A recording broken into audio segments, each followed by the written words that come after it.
local news in Ottawa and the Valley. This is City News, now on 101.1 FM and 1310 AM.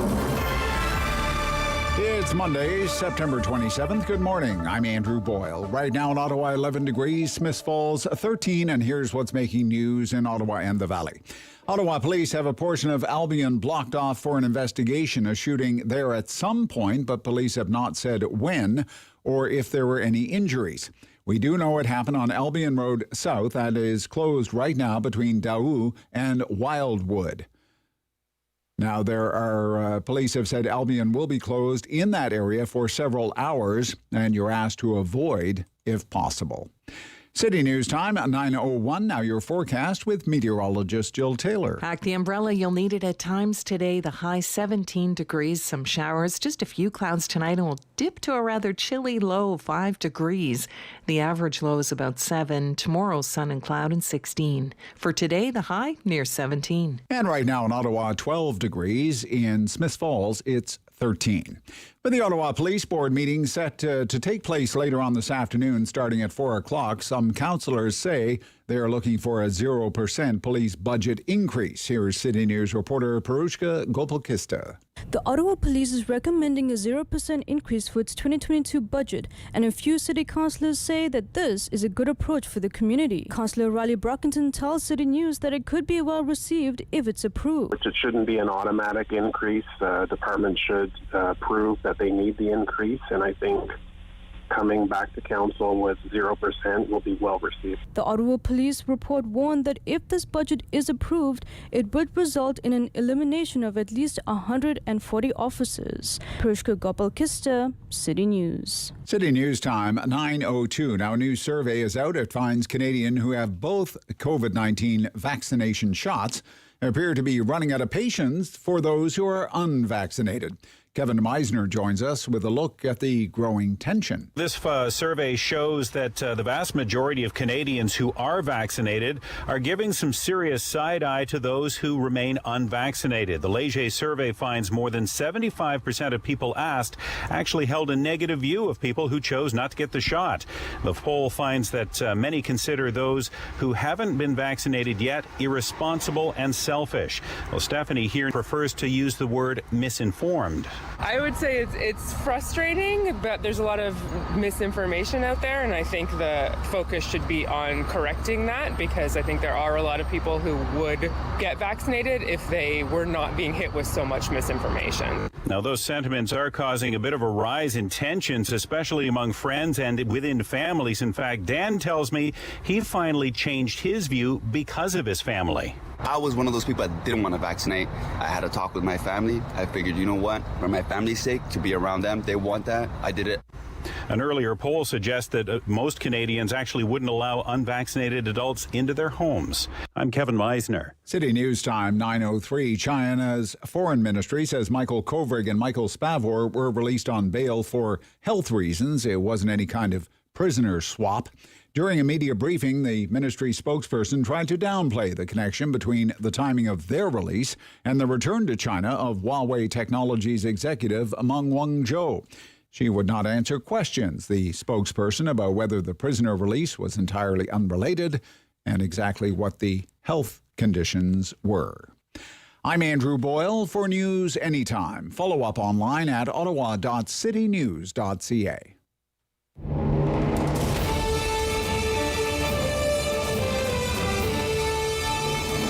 He's got the news and the views. He's got views on the news. It's the Rob Snow Show on Rogers TV and City News. 101.1 FM and 1310 AM. Oh, it's only Monday, but we're not easing into the week. Nope. Too many big news stories on the go. Good morning. And welcome to the Rob Snow Show on City News. We're always so happy when you make us part of your day, and we have a big program for you this morning, digging into all the big news stories of the day. And here we go, another week without light rail in the city of Ottawa. And when light rail is down, it ripples all through the transit system. I don't know if any of this makes sense, but it sounds to me, I listen to the news reports. I don't ride OC Transpo anymore. I used to, but I don't anymore. I listened to the news reports about the replacement bus service that had to spring into action. It sounds as though it's like playing musical buses. You know, we take buses away from these routes and we put them on these routes, and it sounds as though, just like musical chairs, eventually you kind of run out of buses and, you know, somebody's left out. So it is far from ideal what's happening. Very far from ideal. And, you know, the mayor's getting a really rough ride in the news media over his handling of the entire transit situation, accused of stifling debate at the Transit Commission, of silencing critics.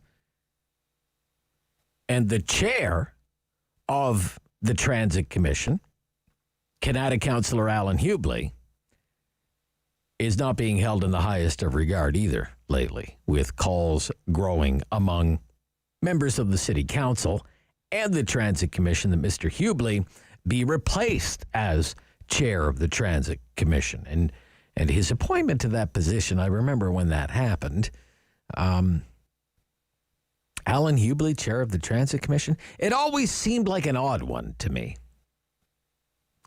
Brigitte Pellerin makes a great point in her column in the newspaper today. Look, if you didn't have to take public transit, you know, if you had another option other than public transit to get around,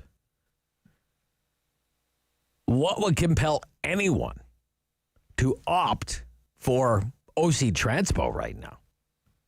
And, you know, I think I'll take the bus today.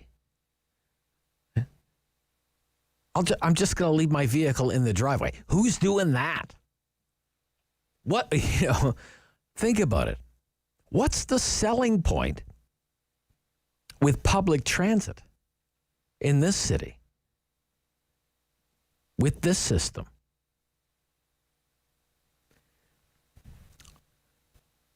What I still can't understand, and I hope this is ultimately revealed by the Transportation Safety Board, what I still can't understand is how this very sophisticated train system, with all of its computers and sensors and everything else, how can something so sophisticated pull into a light rail station already derailed, leave the light rail station derailed, and go over a rail bridge derailed? How is that even possible? How is the operator not notified some way, somehow, that, hey, guess what? The train isn't on the tracks anymore? I mean, I have a pickup truck. I'll sell it to you if you want. I have a pickup truck that's 7 years old. A light comes on my dash when my tire pressure is too low, for crying out loud. And yet somehow a sophisticated, state-of-the-art, 7 years in the making train doesn't tell the operator, hey, guess what? The train is no longer on the tracks, even after it has stopped at a rail station. Ladies and gentlemen, something doesn't add up there. It doesn't add up. I'm going to get into this again with the leading transit organization in this city, Ottawa Transit Riders, coming up in about 5 minutes from now. The two Michaels are home. I was thrilled to see that news over the weekend, as I'm sure you were. It's the best news. It's the best news that their 3-year ordeal has finally come to an end. We have lots of analysis of this story for you this morning. Charles Burton is going to join us, longtime professor, Brock University, senior fellow, Macdonald-Laurier Institute. And Charles has been one of our go-to experts on the Canada-China relationship and all of its many complications, including the cases of Michael Kovrig and Michael Spavor. Because there are so many different angles to this story, and we're going to try and touch on a lot of them between now and noon. First of all, the Chinese government. This is laughable from the outset and unbelievable from the outset, but the Chinese government always insisted that one has nothing to do with the other. The kidnapping, the hostage-taking of our Canadians had nothing to do with the lawful detention of the daughter of the founder of Huawei, Ms. Meng. Nothing to do. One has nothing to do with the other. The two are unrelated, the Chinese regime would so often say, parroted by the propagandists at the Chinese embassy on St. Patrick Street here in Ottawa. They have nothing to do with each other. Those Canadians, they're confessed criminals and spies. They're still sticking to that line this morning, right? And yet, hours after Ms. Meng reaches her plea deal with the Americans, the Canadians are on their way home. So much for that line from the Chinese government. And that's just the start. There are so many outstanding issues. Did the Chinese government interfere in the recent federal election? There is speculation about that. Charles can speak to that. He was quoted in Tom Blackwell's report in the National Post last week about possible influence operations in our election campaign. There's still the whole 5G issue. The Trudeau government has, even after all of this, and so much more, the Trudeau government has never made an official announcement about Huawei and 5G in this country. Isn't that remarkable? Now, some of the big telcos have made that decision easy for the government because the telcos have said we won't use Huawei gear. Some of them, not the one I work for, but some of them were planning to use it. We were never going to use it.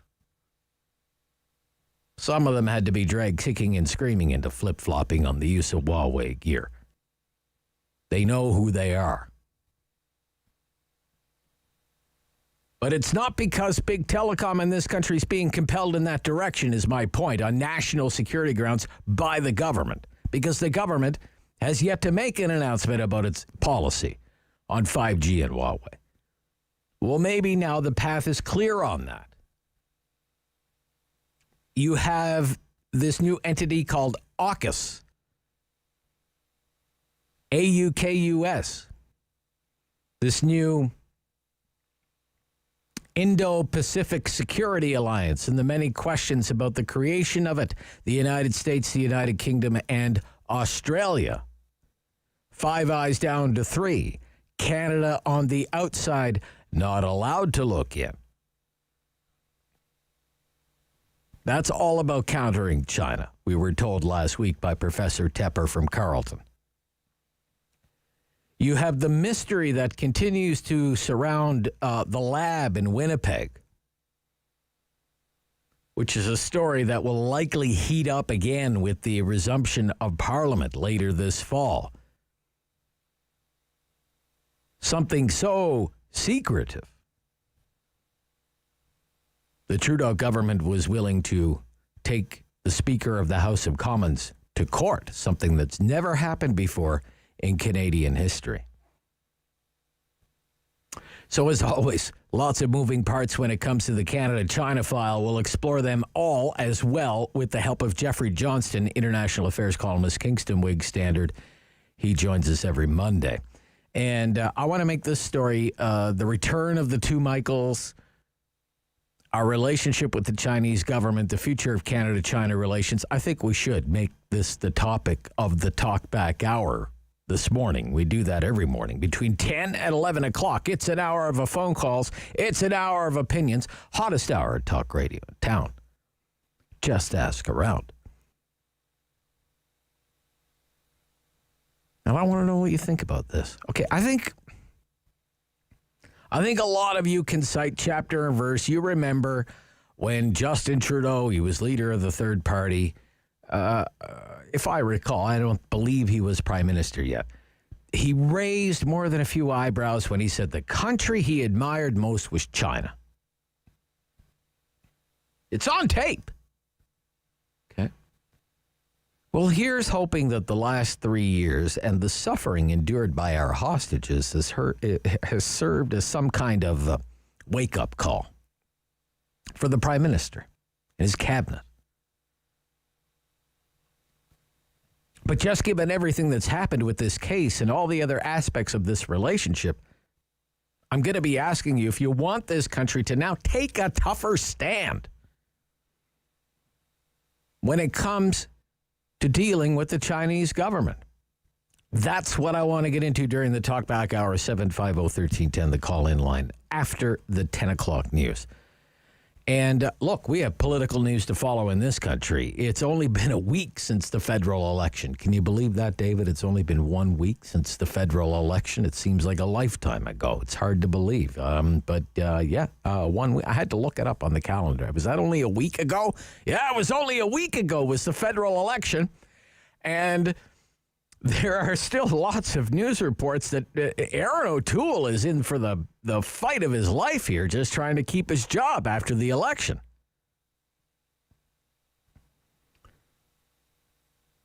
Taking on Justin Trudeau might be easier than taking on his opponents in his own party for the Conservative leader. So we can get into that. I mean, some columnists are saying he can stay on as long as he moves the party back to the right. Others say if he does that, it's the end of the Conservative Party. It will become even more unelectable than it appears to be right now. And yet, as difficult as these days might be for Aaron O'Toole, I don't think they compare to what Annamie Paul has been going through when it comes to party infighting. I don't know if anything can compare to what we've seen recently from the Green Party of Canada. Annamie Paul is going to make an announcement today in Toronto at 11 o'clock. It is expected she will announce her resignation as the leader of the Green Party of Canada. We will bring that to you when it begins, because that's how we roll on the Rob Snow Show on City News.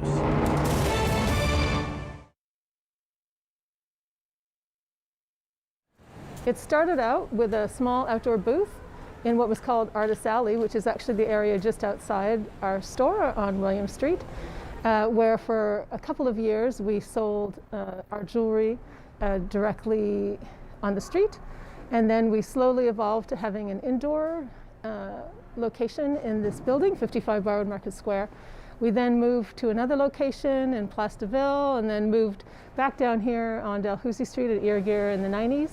And then back into this building again in 2000 as a collection. I do a collection of jewelry called Cirque that's mainly beaded work with a combination of semi-precious and vintage beads. And then she does a hat collection called Fanfreluche that's all cut and sewn hats in a variety of fabrics and for all of the seasons of the year. We've curated and sourced the artisans that we represent in a lot of different ways over the years since it's been, since 1985. Some people come to us since we're known, and other artisans that we represent might recommend that they come and see us. Some people we find at craft shows, or we see their work, somebody wears it in, and we go and track it down and bring it. And then some people, interestingly, are with us in one medium, and then sometimes they evolve to another. They're all Canadian and mainly local. With the roughly 50 people that we have, I'd say more than half of those are Ottawa-Gatineau, and then the rest are from other cities in Canada, Montreal, Toronto, Vancouver, etc. If you can afford it, go to a small business and spend some money. It's lovely when you come in and give me a pep talk and tell me how much you love this place and you've been coming here for years. But if you can afford it, please spend some money too, because all the pep talks in the world are not going to pay my rent, which is still full rent even when we're closed. Then secondly, if you can't afford to spend money, follow the businesses that you want to support on social media. Go to their Instagram, go to their Facebook, follow their Twitter, and then retweet, share their Facebook page, like and comment. Because if you can't afford to, as many of us can't right now, to do extra expenditures, doing all of those little things like that will raise the visibility of those small businesses and hopefully for them result in some online or curbside or other business for them.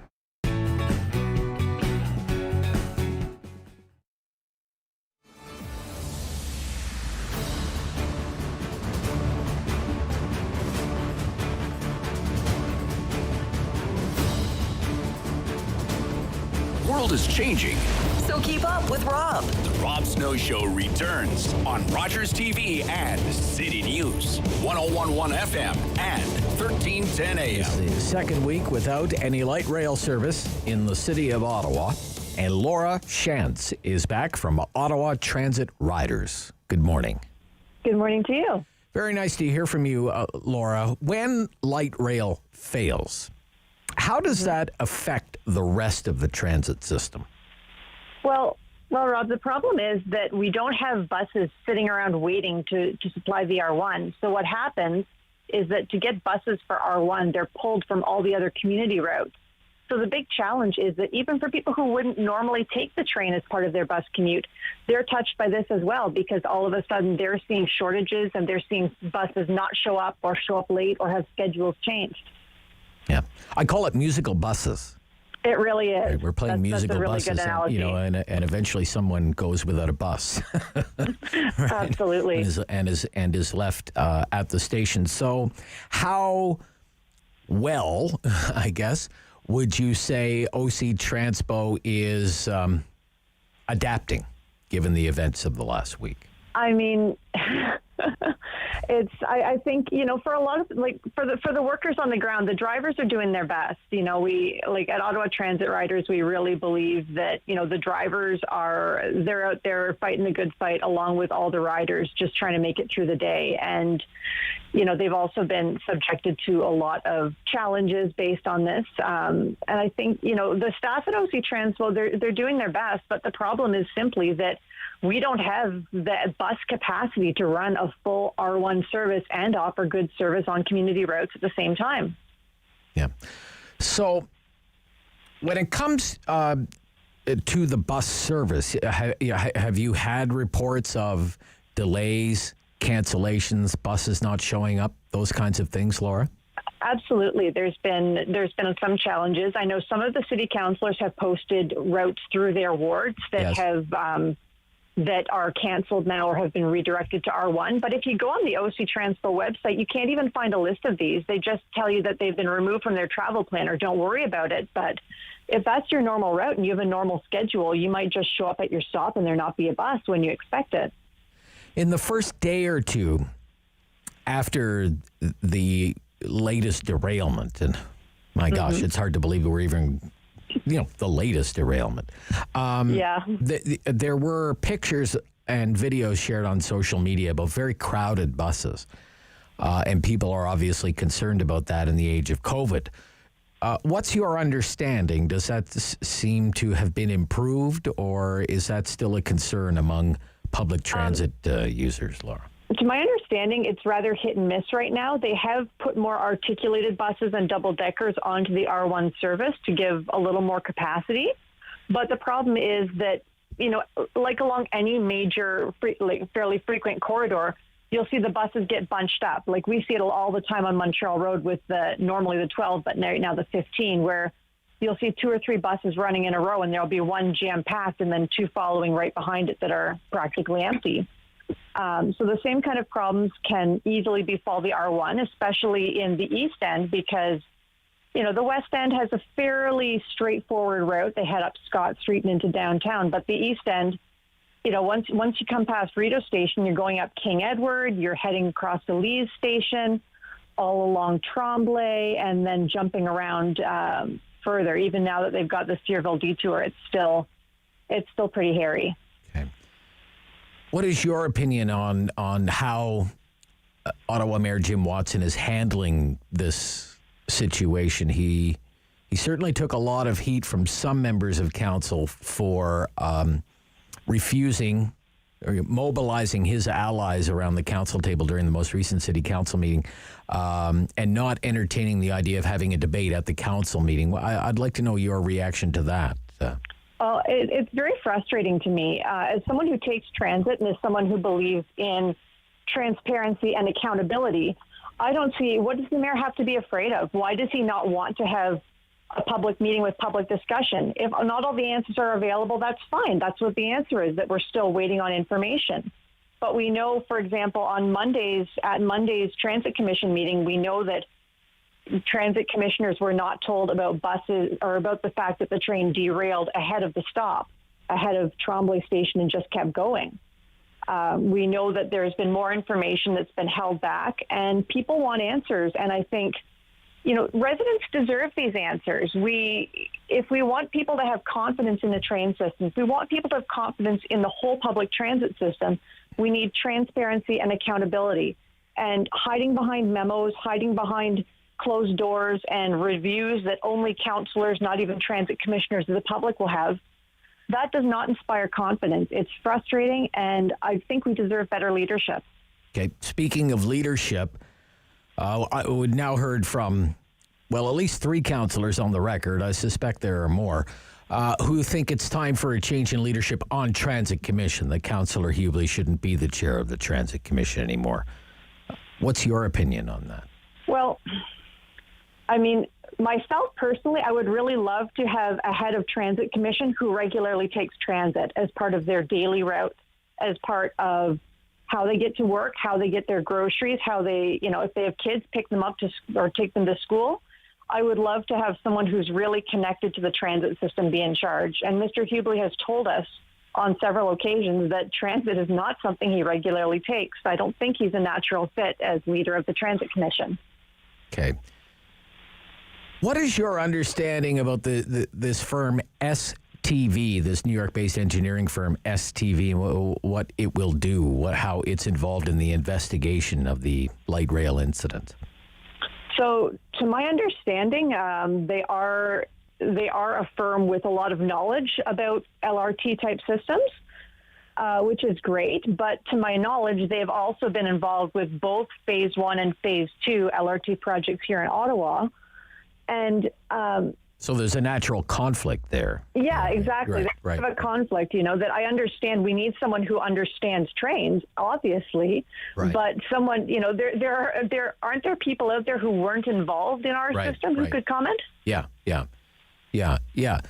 Just how independent is this independent set of eyes? Exactly. The thing too is, we need to know up front that the results of whatever this report are going to be public. We can't have everything happening behind closed doors in camera and secret sessions. The public needs to know that we're going to find out answers. Laura Shantz, I thank you for your time again this morning. It's great to hear from you. My pleasure. Have a great one, Rob. From Ottawa Transit Riders. Charles Burton, Senior Fellow at the Macdonald-Laurier Institute, on the Two Michaels, coming up.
Valley.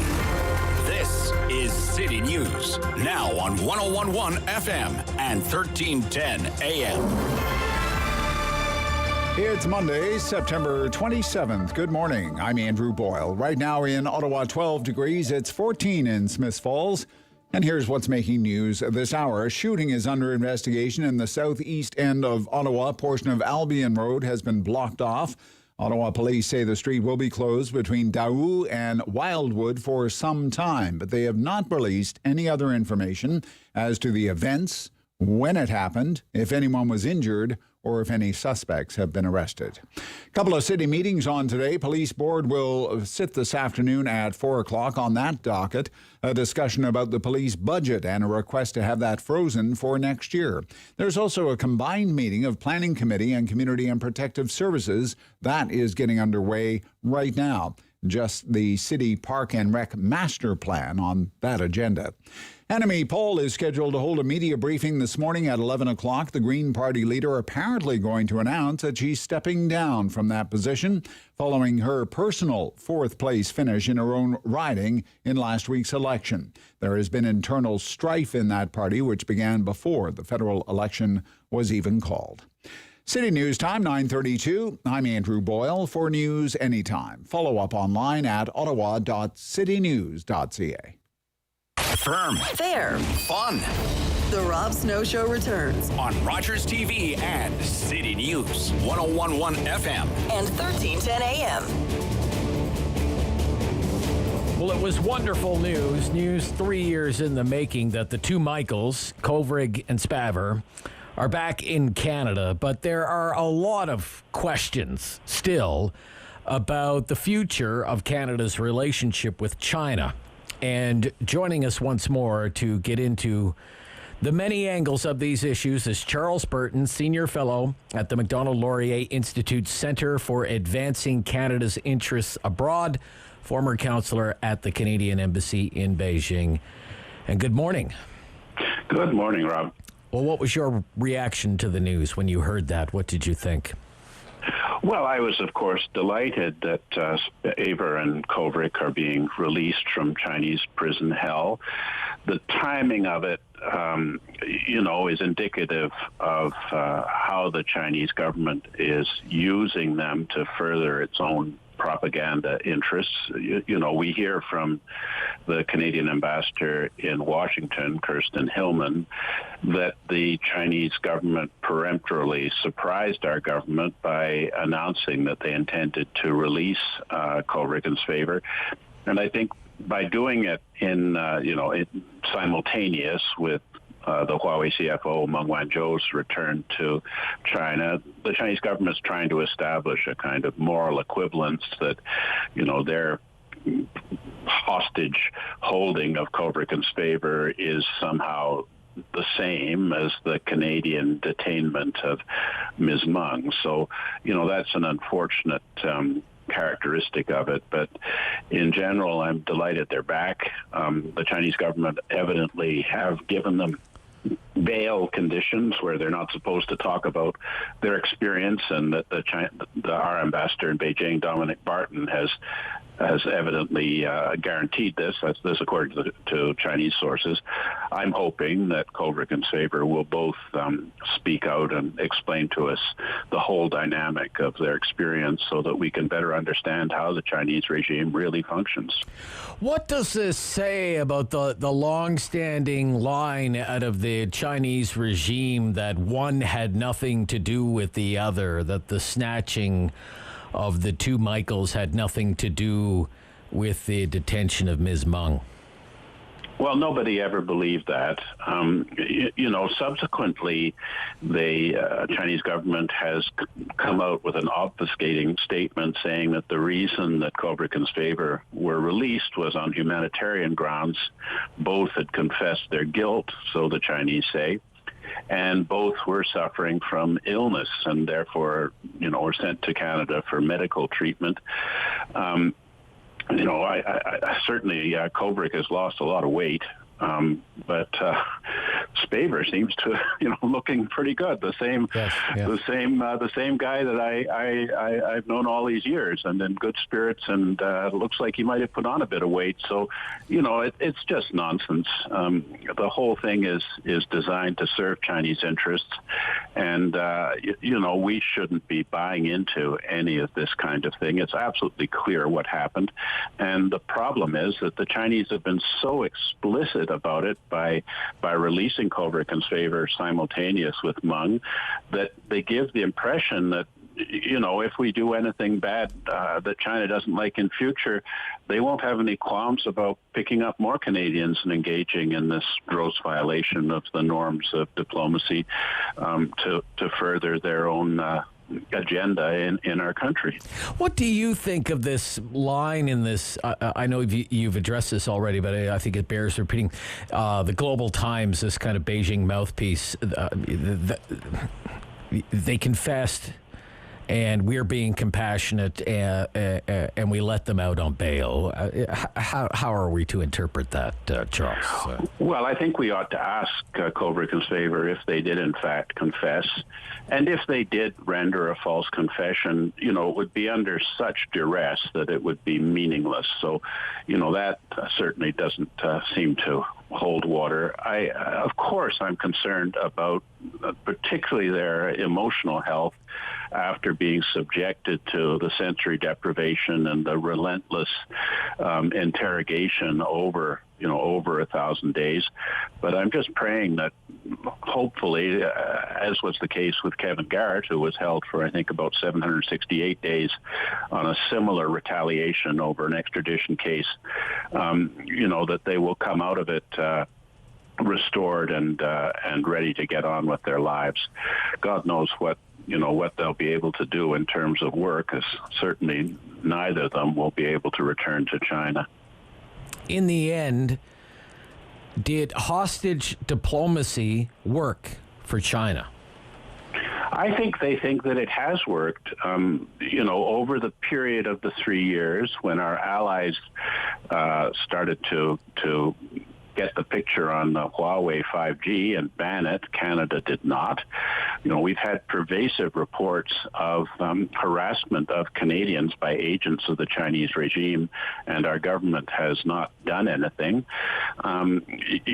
We have the pervasive Chinese cyber and other forms of espionage going on, and our government has not been prepared to respond to it as our allies, especially Australia, has done. I'm inclined to think that, while the Canadian government said that the top foreign policy priority of the government was the release of Michael Kovrig and Michael Spavor, that it was not. It wasn't even the top priority for our relations with China. What our government wanted to protect was trade and investment relations with China, representing major corporations with strong contacts with people in Ottawa, rightly so. I mean, large corporations do build prosperity for our country. And that from the government's point of view, the Kovrig and Spavor thing was more about appeasing the outrage of people like you and me over the idea of innocent Canadians being, in effect, kidnapped and tortured to try and pressure change in China. And furthermore, the Chinese are surely going to observe that, the Five Eyes intelligence consortium seems to have been reduced to 3 with the U.S., U.K., and Australia cooperating in the South China Sea. Yeah, I'd like to ask you about that AUKUS. It's called AUKUS.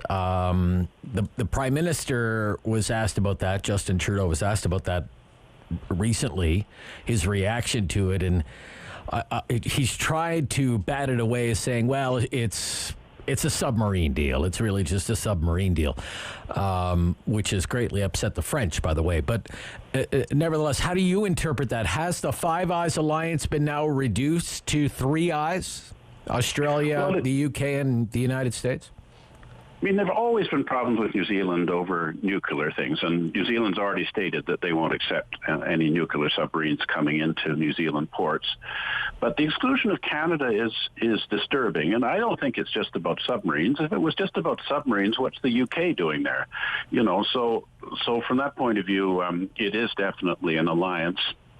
Moreover, we see the U.S. working with Japan, India, and Australia similarly in this Quad to try and counter China's expansion into the region and the threat that it's posing to those major powers. I mean, Canada is geographically closer to the Asia-Pacific than Australia. We have more territory and more population. So why is it that it's a Quad and Canada is not insisting on a Quad plus one, which would be us?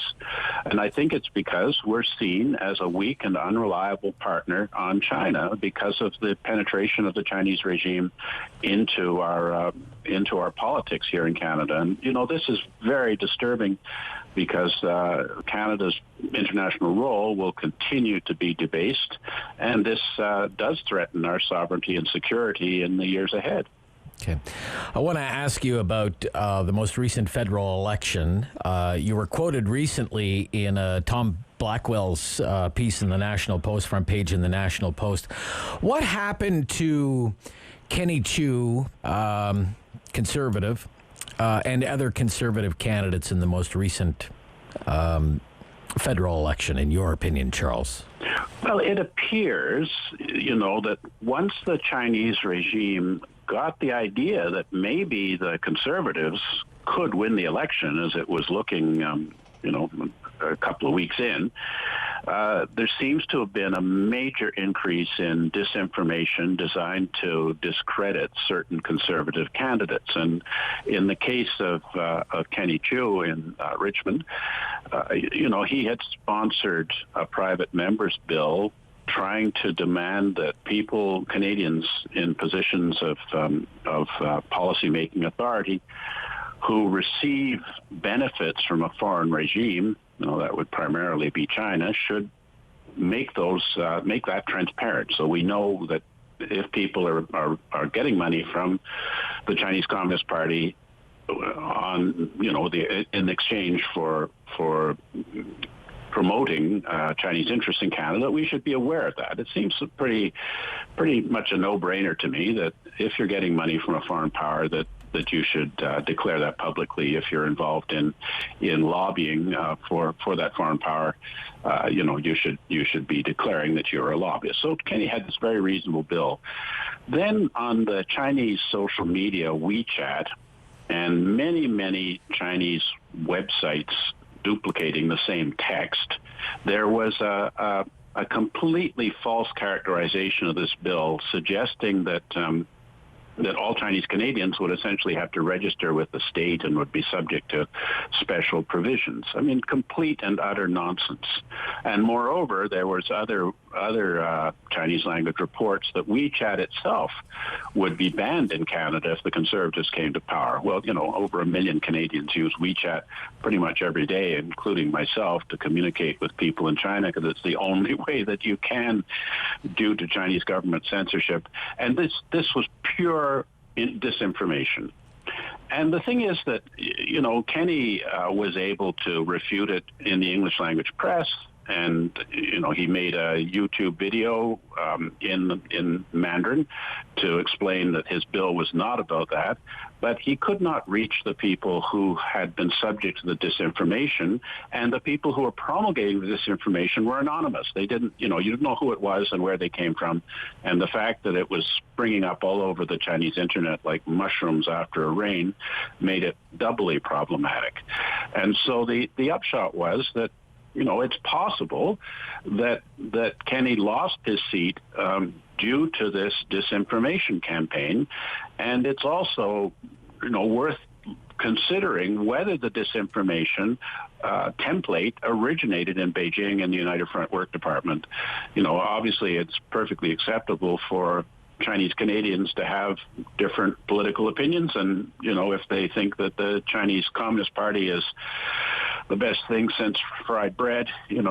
That's within our democratic rights. But if this thing has come out of a foreign power seeking to pervert our democratic process, then we really have a problem. And so far, Elections Canada doesn't seem to be taking it seriously. I would like to see us get on top of this situation so that in the next election, we don't see the Chinese government recognizing that they may have had good success in this one and do more of it in the next election, and stop candidates who want Canada to stand up for our rights and freedoms against Chinese interference to still be able to be elected to Parliament based on people knowing what their genuine policy position is, and able to make their choice based on knowledge of the facts and not perverted by disinformation coming from a foreign source. Charles, it's always so great to have you on our program. Thank you so much. It's good to speak.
Of community opinion. The Rob Snow Show returns on Rogers TV and City News. 101.1 FM and 1310 AM. Barry McLoughlin is with us every Monday morning from TransformLeaders.ca, where he is senior partner. Good morning. Good morning, Rob. How are you? I'm good. It's great to hear from you again. I'm so glad you could make the time for us again. I wanted to start with the big local issue, more problems with light rail. What is your impression, Barry, of how the mayor is handling this situation? Light rail is very much a legacy project for Mayor Watson. What do you think of the job he's doing? Well, I think there's a short-term problem and there's a long-term solution, I believe. The short-term problem, obviously, is he's got a huge multi-billion-dollar project here, which is only really not even halfway through. It was only ever going to make sense once we got into the second phase, because really it wasn't for the local within the city of Ottawa. It was really to get to Canada, get to Barrhaven, so it was really designed to get to that second phase. So right now it's very, very problematic. I mean, no matter what he seems to do, there's another breakdown. And out here where I am in Salt Spring Island for a few days, they don't mention this, but I've been tracking this somewhat, and I think it's damaging. He's got to show that, like, whose side is he on? I mean, the long-term solution to this, I have said from the get-go of the entire thing that OC, Transpo, and the whole thing needs to be a separate commission. It should not be an arm of the City of Ottawa. The City of Ottawa should be representing the riders, the public interest. They should not be running it any more than the federal government should continue to run Air Canada or Via Rail or anything else. It's ridiculous. So until that happens, I don't think they'll own every breakdown. They're going to own, as a government, city government, they'll own all of it all the way through. So they need to be holding the feet to the fire. They're trying to do that. But obviously, by definition, he is going to have to defend the core elements of this. But he has to make sure that the motive behind doing that is on behalf of the people of Ottawa. It has to be substantial. I think people have reached a point of they kind of had enough of the whole thing, and it will be just bad news all the way through the next election. Yeah, I just think it was going to be, to a certain extent, a difficult sell to lure people, at least in the short term, back onto public transit post-COVID. Yep. I think it's becoming all the more difficult given all the reliability issues. I mean, this is a real trust issue when it comes to public trust. Trust is earned over time, and this is a long road back. And there's got to be hard lessons out of it. I mean, none of us have any magic solutions here, but it's just unacceptable, and I'm sure the mayor has said that. And I think that, however, he has to wear this until it reaches a stage of some reliability here, and it's just unfortunate for him that he hasn't got to that stage with it. Okay, the federal election was only a week ago. Hard to believe. It seems a little bit long. It is. You said that this morning. I was dumbfounded. It's only been a week. Yeah. But there are even reports this morning in the political media. The knives are out for Aaron O'Toole. What would you like to hear from the Conservative leader as he attempts to hang on to his job? Well, as Andrew Scheer discovered, even if you have 300,000 more votes than the other guy, and it's all about the seats, and that didn't happen. I think the number one concern I'm certainly hearing is that, this wasn't the Aaron O'Toole that ran for leadership, true blue and all that. He did quite a pivot on major issues, and of course he ends up having to wear them when he isn't quite pulling it off. To be fair to him, and I think he has to remind people, there wasn't anybody saying that he was going to be a winner in this election until it got underway. And he ran a fairly decent campaign, but I think that the Tory party trying to hold together this hybrid party is always problematic, extremely difficult to hold discipline outside of power. I think the caucus, this was a new kind of innovation for Michael Chong. I think the caucus has to vote, and they have to vote in confidence of him as the leader. I think without the caucus vote, you're almost pushed into a leadership review. He's doing a lessons learned exercise, which may or may not be that objective, I don't know. But he has to own the problems with it. I think some of it was he was put in a bit of a box by his own candidates, some of whom refused to get vaccinated or declare if they were, probably more than anything else, which put him in an untenable position on the issue of the day. There were things like that. I think the assault weapons thing was not well handled at all. No. This was not perfect. Neither was the Trudeau campaign perfect. But however, a win is a win, right? So this will be very difficult. He's not out of the woods here. This is very seriously problematic for him. The two Michaels, fabulous news over the weekend. Their ordeal is over. So how can the Prime Minister use this event to kind of hit the reset button on our relationship with China? Oh, boy. Well, he's got to be very, very careful about that. I mean, he's very fortunate. We're all very fortunate. I mean, we had a gathering out here on the West Coast, and everybody burst into just spontaneous applause. Americans and Canadians, when they heard this, it was great news. And, I think the patience it took to get through this is quite something. Of course, we are thankful to the Biden administration for a very substantial role in this. But how does he reset it? Boy, that's a tough one. China doesn't necessarily learn lessons out of these things. It is naked power that will continue to find pressure points to get its way. Will other well-known Canadians be safe in the future unless we do its bidding for everything? This is a very difficult thing. But I think that the world, led by the Americans to a certain extent, and with us right there, have to try to establish some rules here. And we're really a long way from that. It is one very bright spot, however, we need a lot more substantive movement that I'm not at all confident we're going to get from China. But nevertheless, we do have to work with them. We trade with them, and we don't like Russia particularly, but we trade with them. So we have to find means, mechanisms, and clear rules to go forward on. That's what we actually need. I heard this morning that there are more people in the hospital with COVID in Alberta than Ontario, Quebec, and British Columbia combined. Yeah. Right, so it's very stark, very difficult situation that they're facing there. Yeah. Jason Kenney has done this big climb down, but I can't help but wonder if it's just too late for him. Do you think we're watching the end of his political career unfold? Well, it may not be the end, but you can see the end from here. I mean, this has to be a big turnaround. And I do see right now he is pushing back against the idea of another lockdown because 80% are already double vaccinated. I go back to follow the rules, implement the rules, and penalize those that don't follow the rules. That's what you have to do. Locking the entire economy down, there's always a push to do that. But, I think that he can't totally collapse in the face of this. He's just got to hope that the numbers start turning in his direction. It's a very bad situation in Alberta. There's no question. Once you have to call in the federal government and the armed forces, you're in big trouble. But we saw with Quebec. Quebec is still bad. It's still the worst numbers in Canada, yet it's seen as the Premier Legault as a hero. So somehow he pulled out of the fire a pretty negative situation. Theoretically, it could still happen for Jason Kenney. Okay. Great to hear from you. My pleasure. Enjoy your sojourn. Thank you. Thank you, Barry. Barry McLoughlin.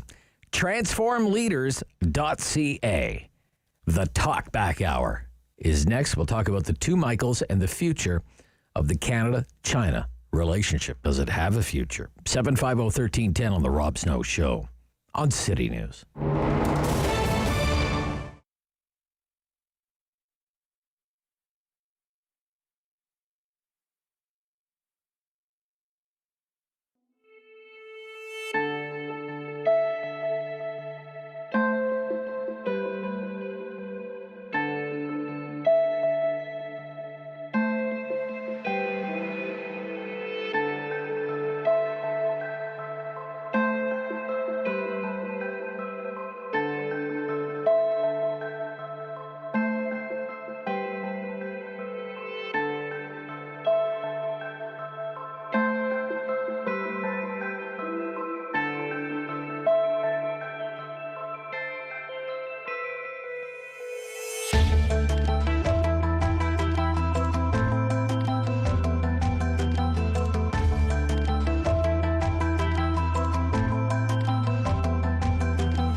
for local news in Ottawa and the Valley. This is City News, now on 101.1 FM and 1310 AM. It's Monday, September 27th. Good morning. I'm Andrew Boyle. Right now in Ottawa, 13 degrees, 14 in Smiths Falls, and here's what's making news in Ottawa and the Valley. Ottawa Police Service investigating shots fired at a property in Blossom Park. Police were called to Albion Road South between Daou and Wildwood Streets just after 5 o'clock this morning. Now, police confirmed shots were fired at a nearby property and located some bullet casings at the scene. A vehicle possibly linked to the shooting was later found on the westbound 417 near Parkdale exit. 4 people in that vehicle were arrested without incident. Police say there were no injuries involved in that shooting. Albion, though, expected to be closed between Daou and Wildwood for several hours. For that police investigation, you are asked to avoid the area if possible. City News Time 10:01. Now your forecast with meteorologist Jill Taylor. Pack the umbrella. You'll need it at times today. The high 17 degrees, some showers, just a few clouds tonight, and we'll dip to a rather chilly low 5 degrees.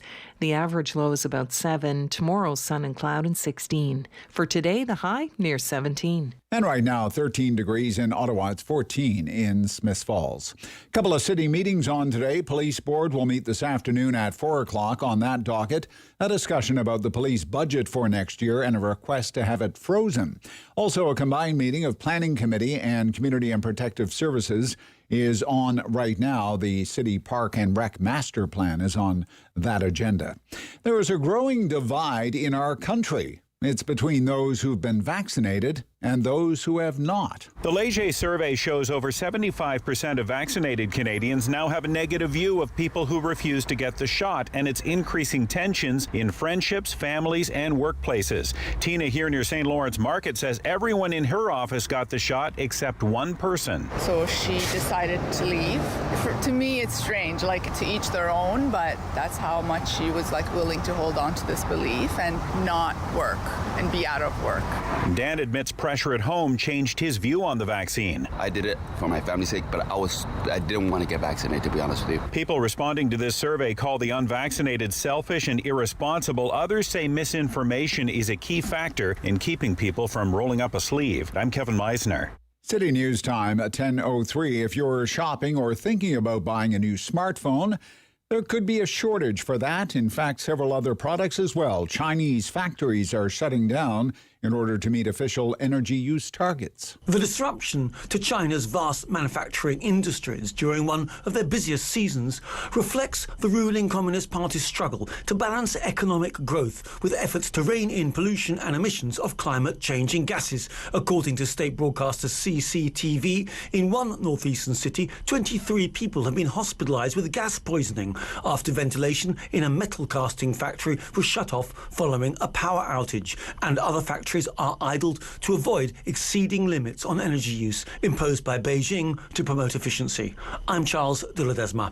A strong earthquake has struck the Greek island of Crete. Reporter Elena Bekatoros says although the earthquake has damaged buildings, it appears the casualty figure is low. There have been some collapsing homes and some buildings, essentially some churches in the villages. There is one person who has been killed and there are 9 people reported injured. So far, that's the casualty count. It doesn't appear to be increasing at all.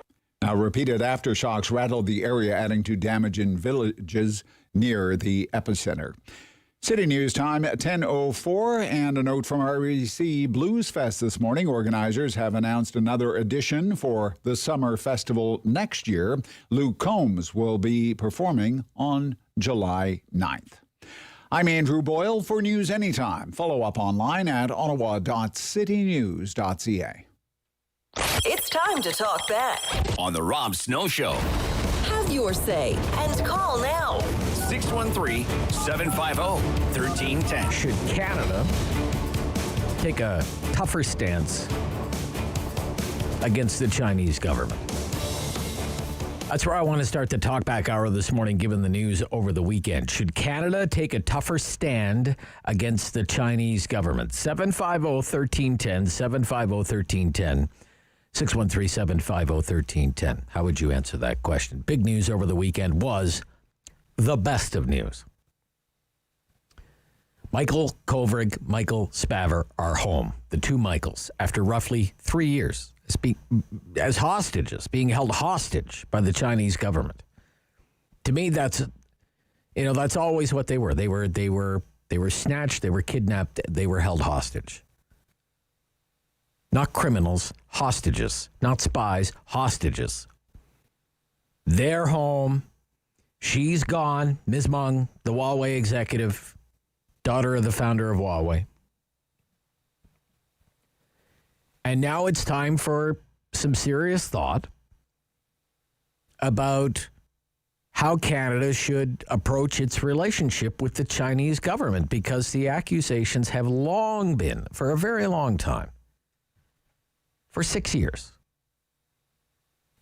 the Trudeau government is too soft on China.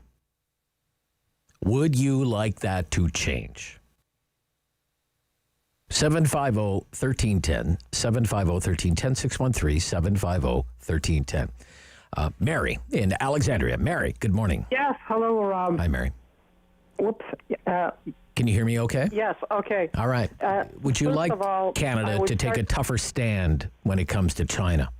Oh, definitely, absolutely. Yeah. But well, let's start first by doing things like not outwardly mean, but let's shed some light on the firing of the two Communist Party scientists that were working in Winnipeg in our virological lab.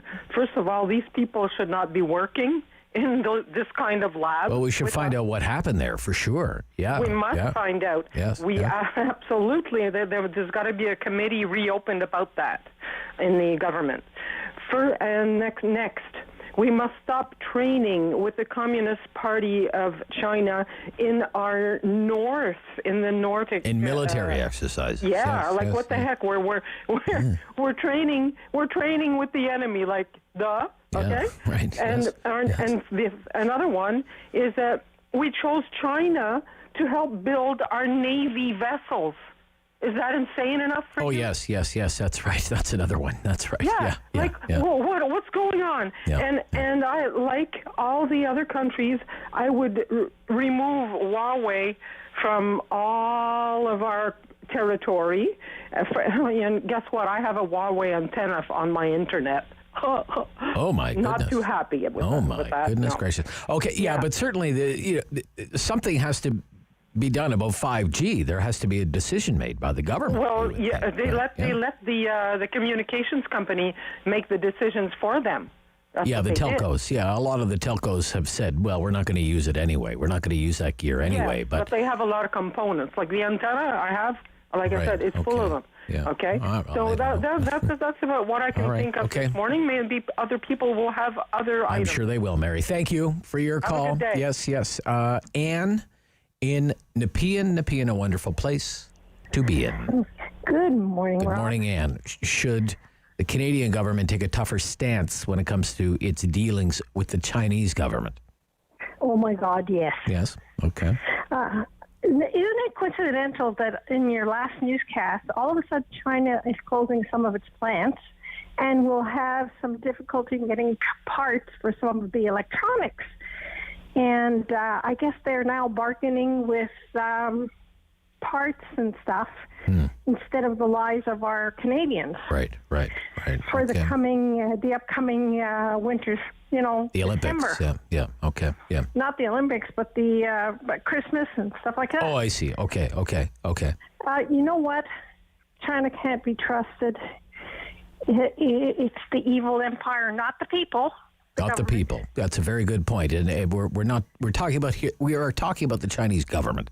The Chinese right? We're not government. talking about Chinese people. We're not talking about Canadians of Chinese descent. We're talking about the actions of the government of that country. It's a very important note that you make. Yeah. And what happened here, we caved. We gave in. Yeah. Well. We totally caved in. And I heard some of the comments on the weekend about diplomacy getting I was totally sickened by it. Really? We totally caved in to the Chinese. We gave them what they wanted. The charges are gone. She was living in luxury here. She's going home. Well, she reached a plea deal with the Americans, which was at the heart of it all, right?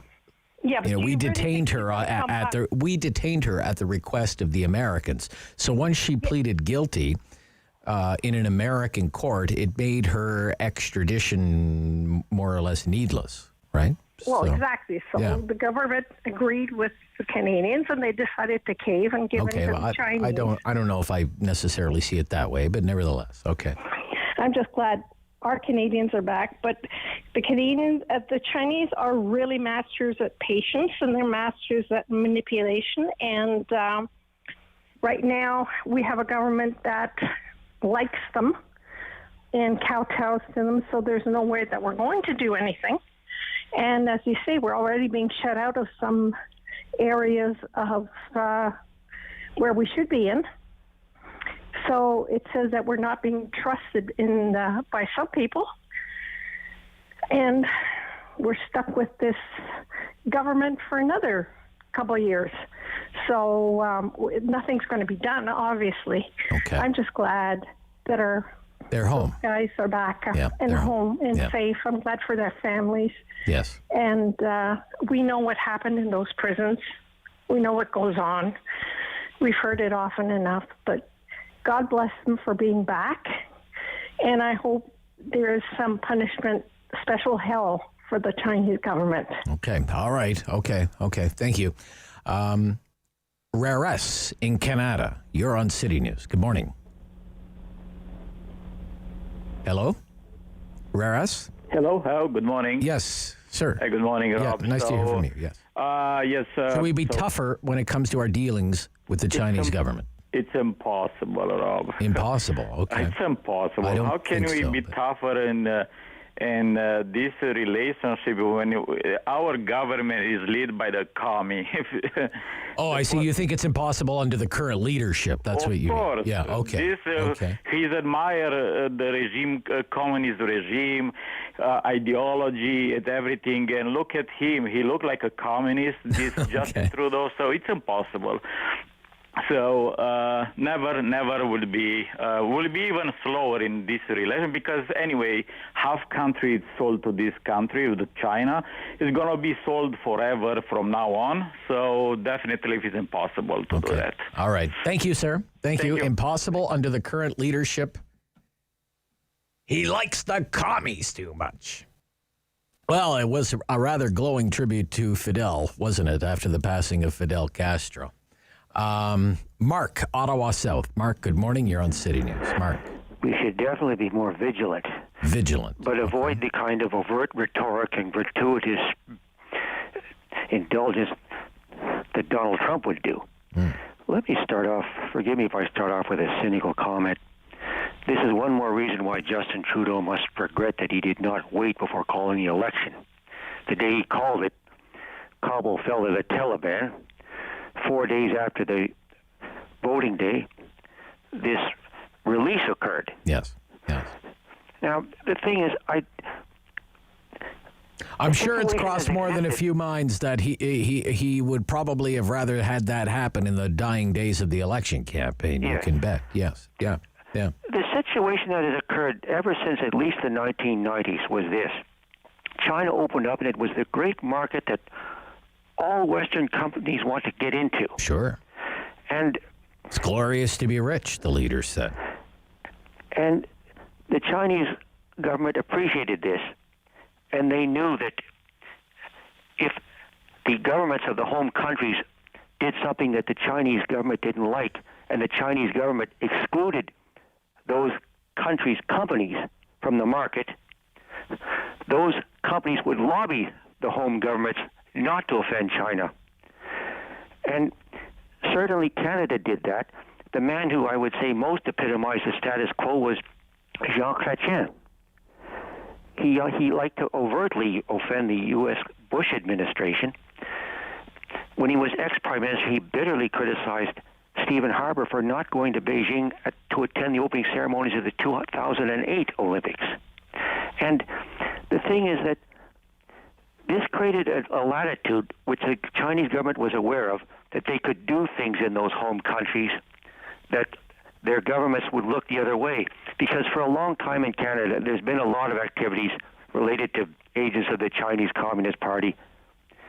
and they didn't even bother trying to hide it. They knew they didn't have to, and Jean Chrétien certainly wasn't going to take any action against it. They were one of two groups, them and I would say the Tamil Tigers, that Liberal governments were oblivious to. They weren't interested in reports of major Tamil Tiger fundraising in Canada. I don't want to get too off track and go into that whole issue with the Tamils, but I don't want to go back to that status quo. Okay. And so let's be more vigilant about activities. Vigilant. I don't know if, Mark, I thank you for your call. I don't know if there are actions that we can and I think should be taking. We can outline them as we make our way through the hour on the Rob Snow Show on City News.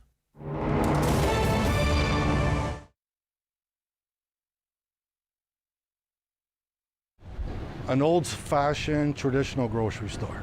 You're going to find a butcher, okay? You want a steak cut a certain way, you're going to get it. There's flour piled in the warehouse. There's mixers on the floor. There's flour on the floor.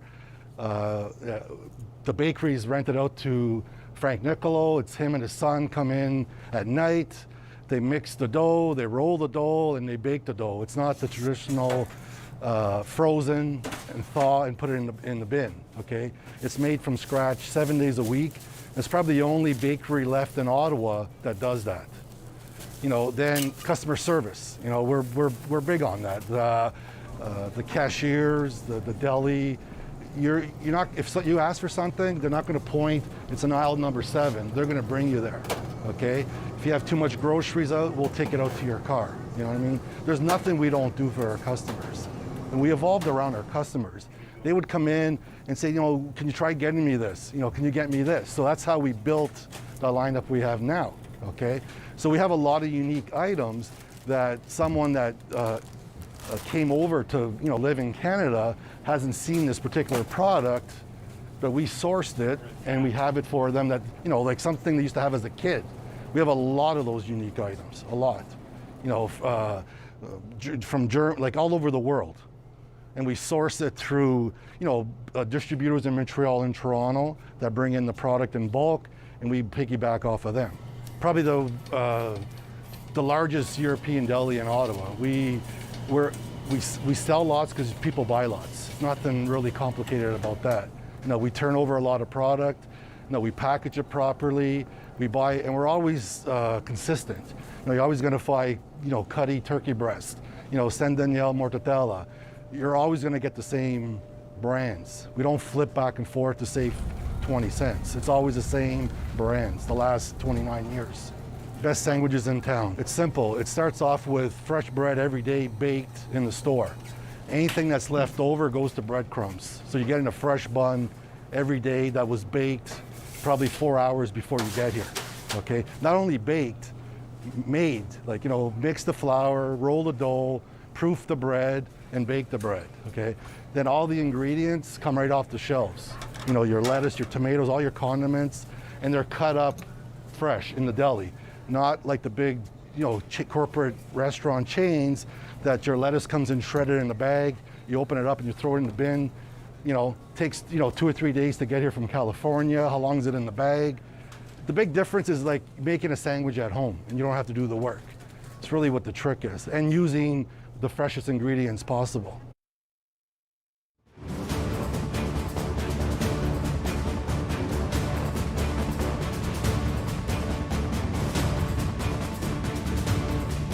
Hello. On the Rob Snow Show. The phone lines are open at 613-750-1310. Now, the Rob Snow Show continues. Should Canada take a tougher stand when it comes to dealing with the Chinese government? There are many ways to look at this story, the return of Michael Kovrig and Michael Spavor, the two Michaels. I think one of the most obvious is the big lie. The snatching of the two Canadians, and the big lie that the snatching of the two Canadians had nothing to do with the detention of the Huawei executive. I mean, honest to goodness, I'm sure everyone sees right through that now. The Chinese government, through all of this, insisted one had nothing to do with the other. said they were spies, said they were criminals, that the Canadians were spies and criminals, and that's why they were arrested and then put on trial and sentenced and all the rest of it. And it told the whole world that it had nothing to do with the detention of Ms. Meng, of Huawei, who was wanted. She was a wanted woman. She was wanted by the Americans for her role in the misdeeds of Huawei and its business dealings in Iran, which the Americans had sanctions against Iran. And she was detained here in Canada at the request of the Americans. We have a treaty with them. But anyway, we were told, it's by the Chinese government. All just a coincidence. All just a coincidence. Well, that's been shown to be the farce that I think most of us knew it was from the outset. Because no sooner was she spilling the beans at her plea deal than the Canadians were set free and on their way home. So it's unbelievable that one didn't have anything to do with the other. And of course we're all thrilled that they're home. Thrilled beyond belief, but we should never forget why they were taken in the first place. Human bargaining chips, hostage diplomacy. And to a certain extent, it worked. Our citizens weren't set free until she was set free. They weren't let go until she was on a plane bound for China. And if it worked for the Chinese government this time, why wouldn't they do it again, I guess? Why wouldn't they engage in hostage diplomacy again? And you can't help but think about the difference in the treatment, the way the Canadians were treated and the way she was treated. The Canadians in their cells with the lights on 24 hours a day for nearly 3 years. She, basically living the high life, right? Right. And she actually said, as part of her remarks after landing, she was put through torture. It was torture for her. Can you imagine? Barry, you're on City News. Good morning, Barry. Good morning, Rob. Morning, Barry. Should we take a tougher stand when it comes to dealing with the Chinese government? Very definitely, Rob. I sort of agreed with Aaron O'Toole when he first started after becoming leader, that he said there should be a complete boycott of everything we do with the Chinese. There's even some things I didn't know about that very first lady talked about, up north with the Chinese army. I thought they'd refuse to have them here to train. But anyways, I think we should cut them off on coal, on everything for the same amount of time that they held the two Michaels. And I also think that as reimbursement for holding the two Michaels, the government should seize Meng Wanzhou's properties in BC and sell them and give that money to the two Michaels as reimbursement for their time held by the Chinese government. Interesting. Okay. Well, thank you, Barry. We're going to get into, the basically forfeiture of assets, seizing of assets, freezing of assets, because, and I'm going to get into this with Geoffrey Johnston from the Whig-Standard after the 11 o'clock news, if I don't before then, Magnitsky Act type moves that certainly are available. The law is there in Canada to go in that direction. That would be action. That would be action. That would be tough action. Keith Lanark. Good morning, Keith. Morning, Ron. How are you? I'm okay, sir. Should we be tougher when it comes to dealing with China? Absolutely. But how? In the morning, I said, we're busy on the Christmas shelves due to, they're saying COVID and all that, and I wonder if that hasn't got something to do with the Chinese shipping. But I wanted to tell you, Rob, I seen a very interesting interview last night. I just caught a piece of it on Haystack News about how China has been bullying the Western democracy, the weaker countries, as they call them, in all of it, with Australia, the United Kingdom, and now Canada.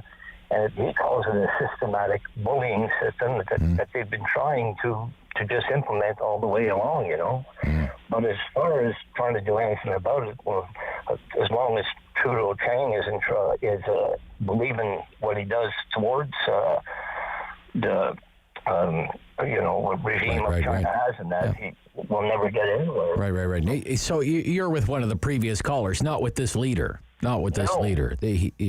Yeah, absolutely he's not. Too he soft. seems to adore them for some reason. And also, one other thing, Rob, that won't keep you, let's call it, is I'm surprised he hasn't been out tooting his horn and bugling and blowing and saying he's the one that's been responsible for getting them home and everything, you know. Well, he did give credit to the diplomats, so... Oh, he did, yeah. Yes, he did. Well, Yes, he did. Usually he grabs stuff like that, Mr. Socks. Okay. All right, Bob. All right, Keith. Thank you, sir. Thank you. Do you want the Canadian government to take a tougher stance when it comes to dealing with the Chinese government? That's our question here in light of the homecoming for the two Michaels.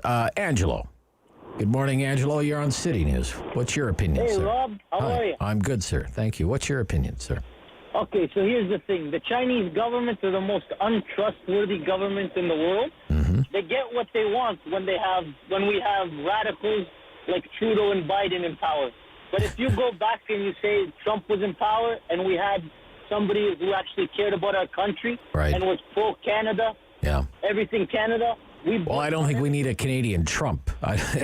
Don't get me wrong there. I'm not down with having a Canadian Trump, but if you look at how he was pro-America and bringing jobs to America, we have somebody who would bring jobs to Canada and everything pro-Canada. He'd work with the American government and we'd boycott China. Right, and then China would be... Well, I mean, I think when you look at what was on offer, Angelo, and I thank you for your call, when you look at what was on offer in terms of foreign policy and what party had the more hawkish stance, the tougher stance, the firmer stance when it came to dealing with China, I mean, it's just, it's no comparison. You have a 6-year track record with the Liberal Party, and then you have what's on the record from Aaron O'Toole and the people around him, like Michael Chong, who were helping to develop that foreign policy in dealing with China. I mean, I think it's clear who had the superior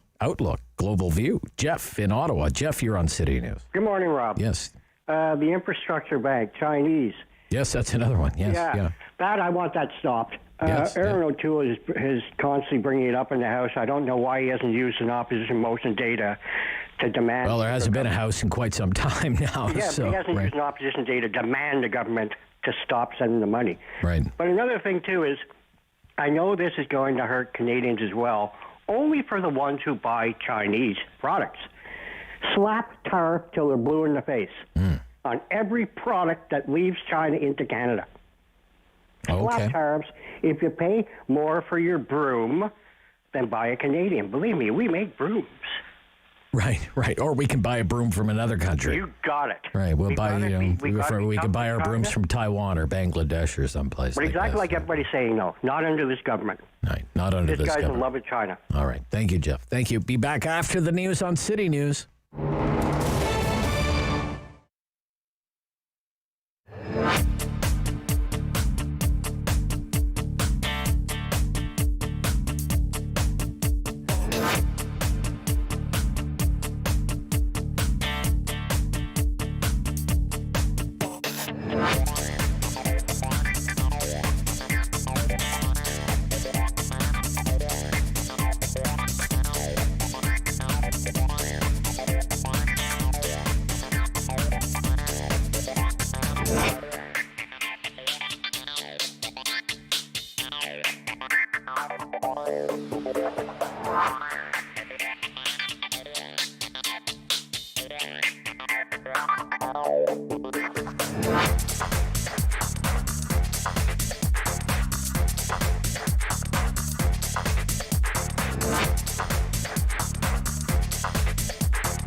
local news in Ottawa and the Valley.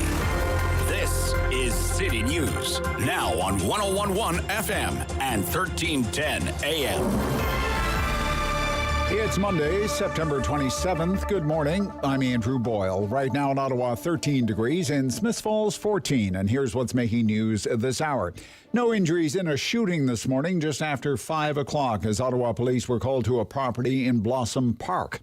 They were called to Albion Road South between Daou and Wildwood Streets just after 5 o'clock, and police confirmed shots were fired at a nearby property. They did find some bullet casings on the scene. Now, a vehicle possibly linked to that shooting was later found on westbound 417 near Parkdale. 4 occupants in that vehicle were arrested without incident. 613 more cases of COVID-19 in Ontario today. No more deaths linked to that virus. The case numbers come from over 22,600 tests that were completed. 2% of them came back positive. 41 of these new cases are in Ottawa, 35 in Eastern Ontario, but none in either Leeds, Grenville, Lanark, or Renfrew County. A Chinese Foreign Ministry spokesperson told reporters today Michael Kovrig and Michael Spavor were released on bail for health reasons. It's just a coincidence their release happened right after Meng Wanzhou reached a plea deal with American authorities, ending her extradition hearing from Canada. She did not answer questions from journalists, though, about whether the prisoner releases were entirely unrelated or about the nature of the health reasons that were used. City News Time, 10:32. I'm Andrew Boyle. For news anytime, follow up online at ottawa.citynews.ca. It's time to talk back on the Rob Snow Show. Have your say and call now. 613-750-1310. You want the Canadian government to be tougher when it comes to dealing with the Chinese government. What does tougher mean? Well, for example, I think about how this current government that we have here in Canada recently handled a parliamentary motion on the genocide of the Uyghurs, the Muslim minority in China, earlier this year. Passed through the House of Commons, 266 to 0. 266 to 0. How many seats are there in the House of Commons? 338 seats, right? 266 to 0. The Prime Minister abstained from the vote. Is that tough? The Cabinet abstained from the vote. Wouldn't even go on the record. Didn't have their votes counted one way or the other. He decided, best to sit that one out. On a question of genocide. Genocide, for crying out loud. Now, you can compare that to what happened in the UK. The UK also passed a motion through its own house declaring that what the Chinese government is doing to the Uyghur minority is a genocide. But it went further than that. It actually had hearings. It had hearings, parliamentary hearings, hearings that produced a report, 39 pages, detailing the treatment of the Uyghurs and other ethnic minorities in Xinjiang province. Quote from the report, the government should accept Parliament's view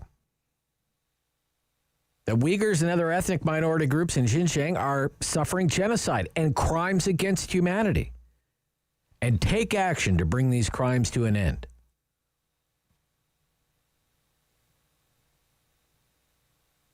Here in this country, we can't get our Prime Minister to show up in the House of Commons for a vote on the matter. I mean, what side of history do you want to be on?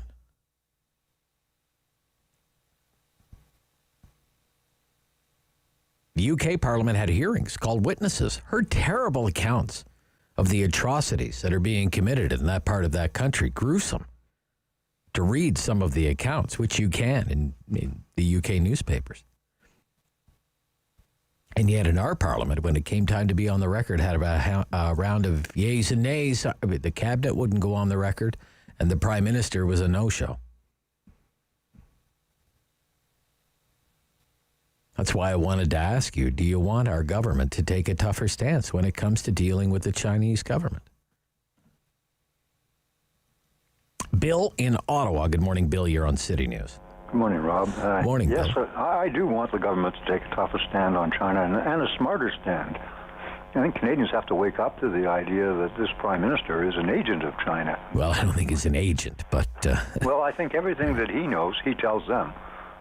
Yeah, I don't think that either, but nevertheless, his government can rightly be accused of having a soft spot for the place. Well, I think our allies won't trust us as long as he's... there may be some evidence of that already, Bill, right? Yeah. Yeah. But there's alternatives to China. You know, we don't have to buy all our products from there. We can go to other countries and get them. Yeah. And maybe we should start thinking along those lines instead of let China pay a price of if they start to lose business, they'll notice. Perhaps. Yeah. Perhaps. Thank you, Bill. Thank you, Bill, in Ottawa. Yep.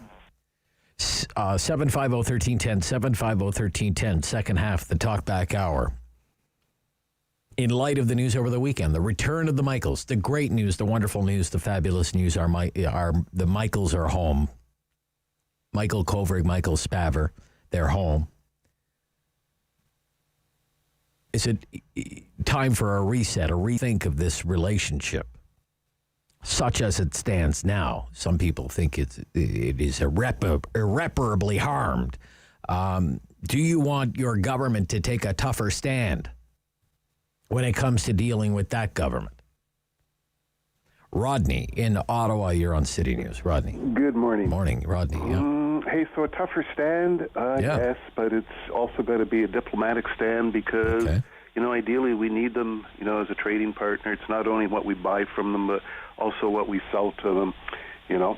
And when we get to, you know, trading... The almighty dollar, Rodney, that's what it comes down to for dollar, you? Yeah. The big secret deal, I want to, you know, talk about that in a moment.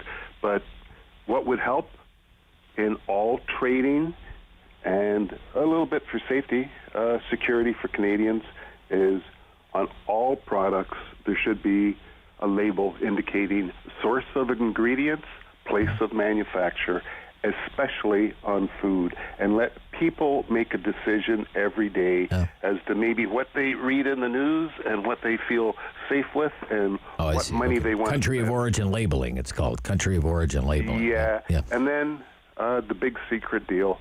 So the elections were last week, and then, and this is, you know, how I received, you know, little bits of the information.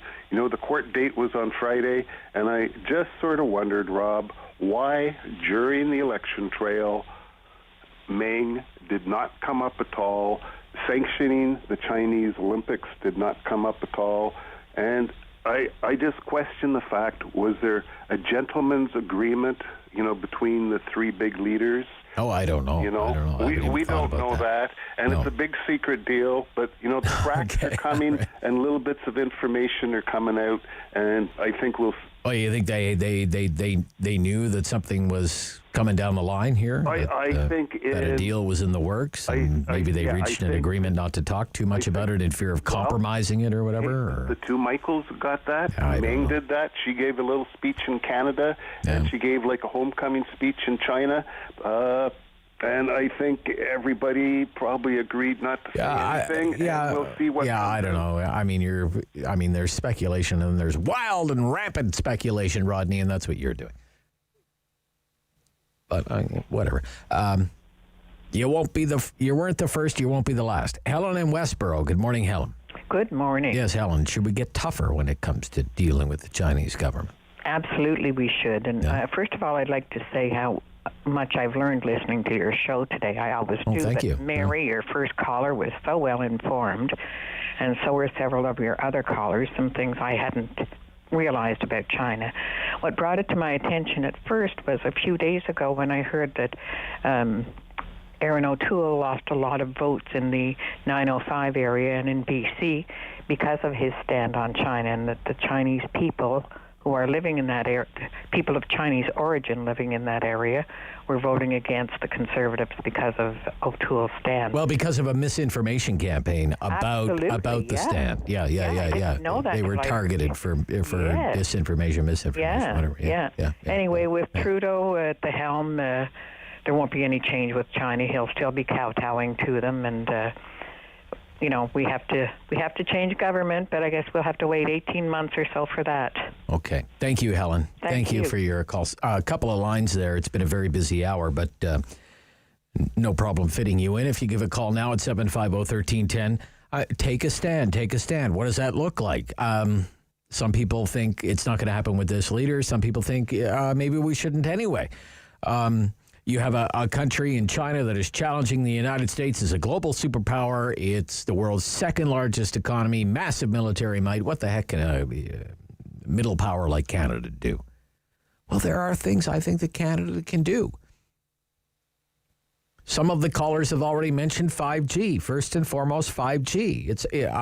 It's hard to fathom that even after all of this, there's still been no official directive from our government on the use of Huawei equipment in the build-out of our next-generation 5G network. Deeply mystifying to me. But there you have it. Now, maybe the current government's position is the big telcos in this country have already made that decision not to use Huawei gear in their 5G networks. That was not the case with some of them. Some of them had to be dragged kicking and screaming into having that position, not the company I work for, but some of the telcos planned to use Huawei gear and then thought the better of it.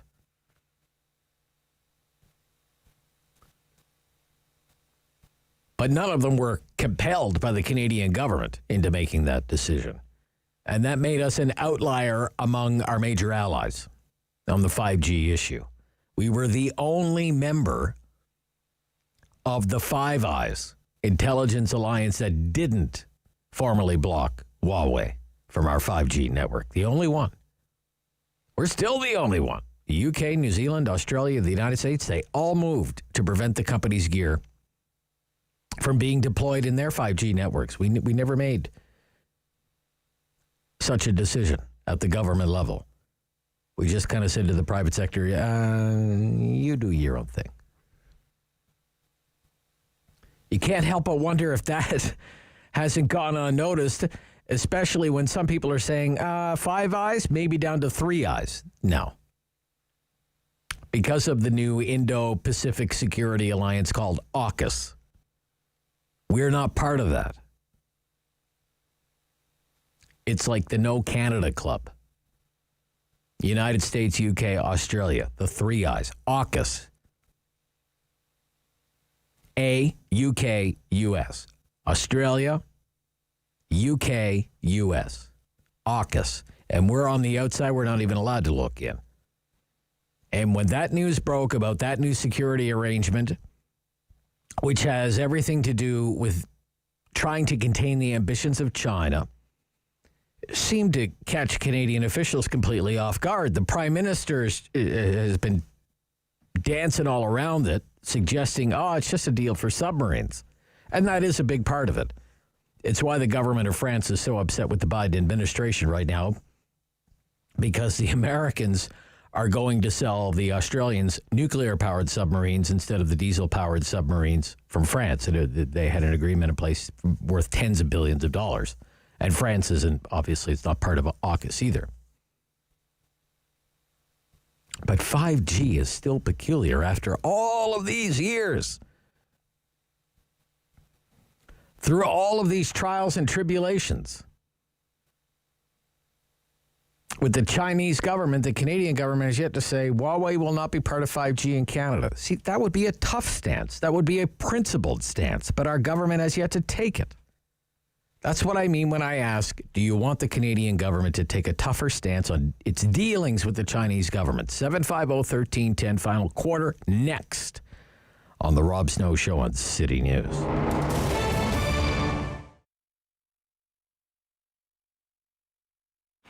I started, as I said, at Lester's Barber Shop, and it was kind of, it was one of those things that it was just an opportune time for me to get into it, just because he had decided that he was going to retire after the fire, and then the opportunity presented itself that I could open my own shop.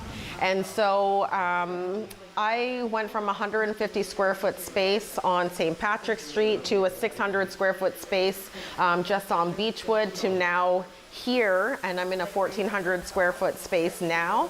And I don't know, it's been an interesting journey because, you know, you think that you're just going to be just you or a really small space, and then all of a sudden, you know, you've got 10 other people working for you, you're in a much bigger space, and even incorporating the boutique.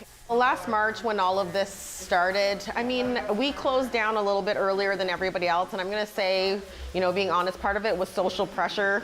We shut down before everybody else did, and I'm watching all these other salons, you know, just be really responsible and say we don't want to be a part of the process. So we got ahead of it and closed, and then, you know, the week later, the government's like, everybody's shutting down, and so it was a little nerve-wracking. I guess the first step of us, you know, trying to innovate and just keep moving forward was when the salon is closed, right? It's like, what do you do? Our whole industry is based on being with people, cutting their hair, providing a service. You have to be people together to do that. You can't do that remotely at all.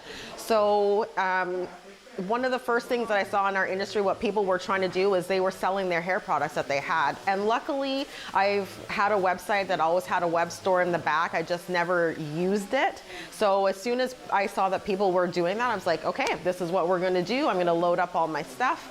And so that worked out really, really well. And then from there, I managed to find a place that was like a wholesale website that allowed you to have net 60 days. So you don't have to, you can order all the stuff. You don't have to prepay any of it. There's free returns, all that. So that made it really easy for me to bring in other products and start trying to sell it. And so I went from selling hair products to shave products to bath and body products to a little bit of clothing and jewelry, and now it's just morphed into this whole, like, I want to make it a whole legit boutique. And by December of last year, I decided that this is a full-fledged thing and we're going to separate it. It's its own company. So it's really finding an opportunity that's there and running with it. So it's been really fun. Our clients are loving it. Our clients that have been here for a long time, they love it.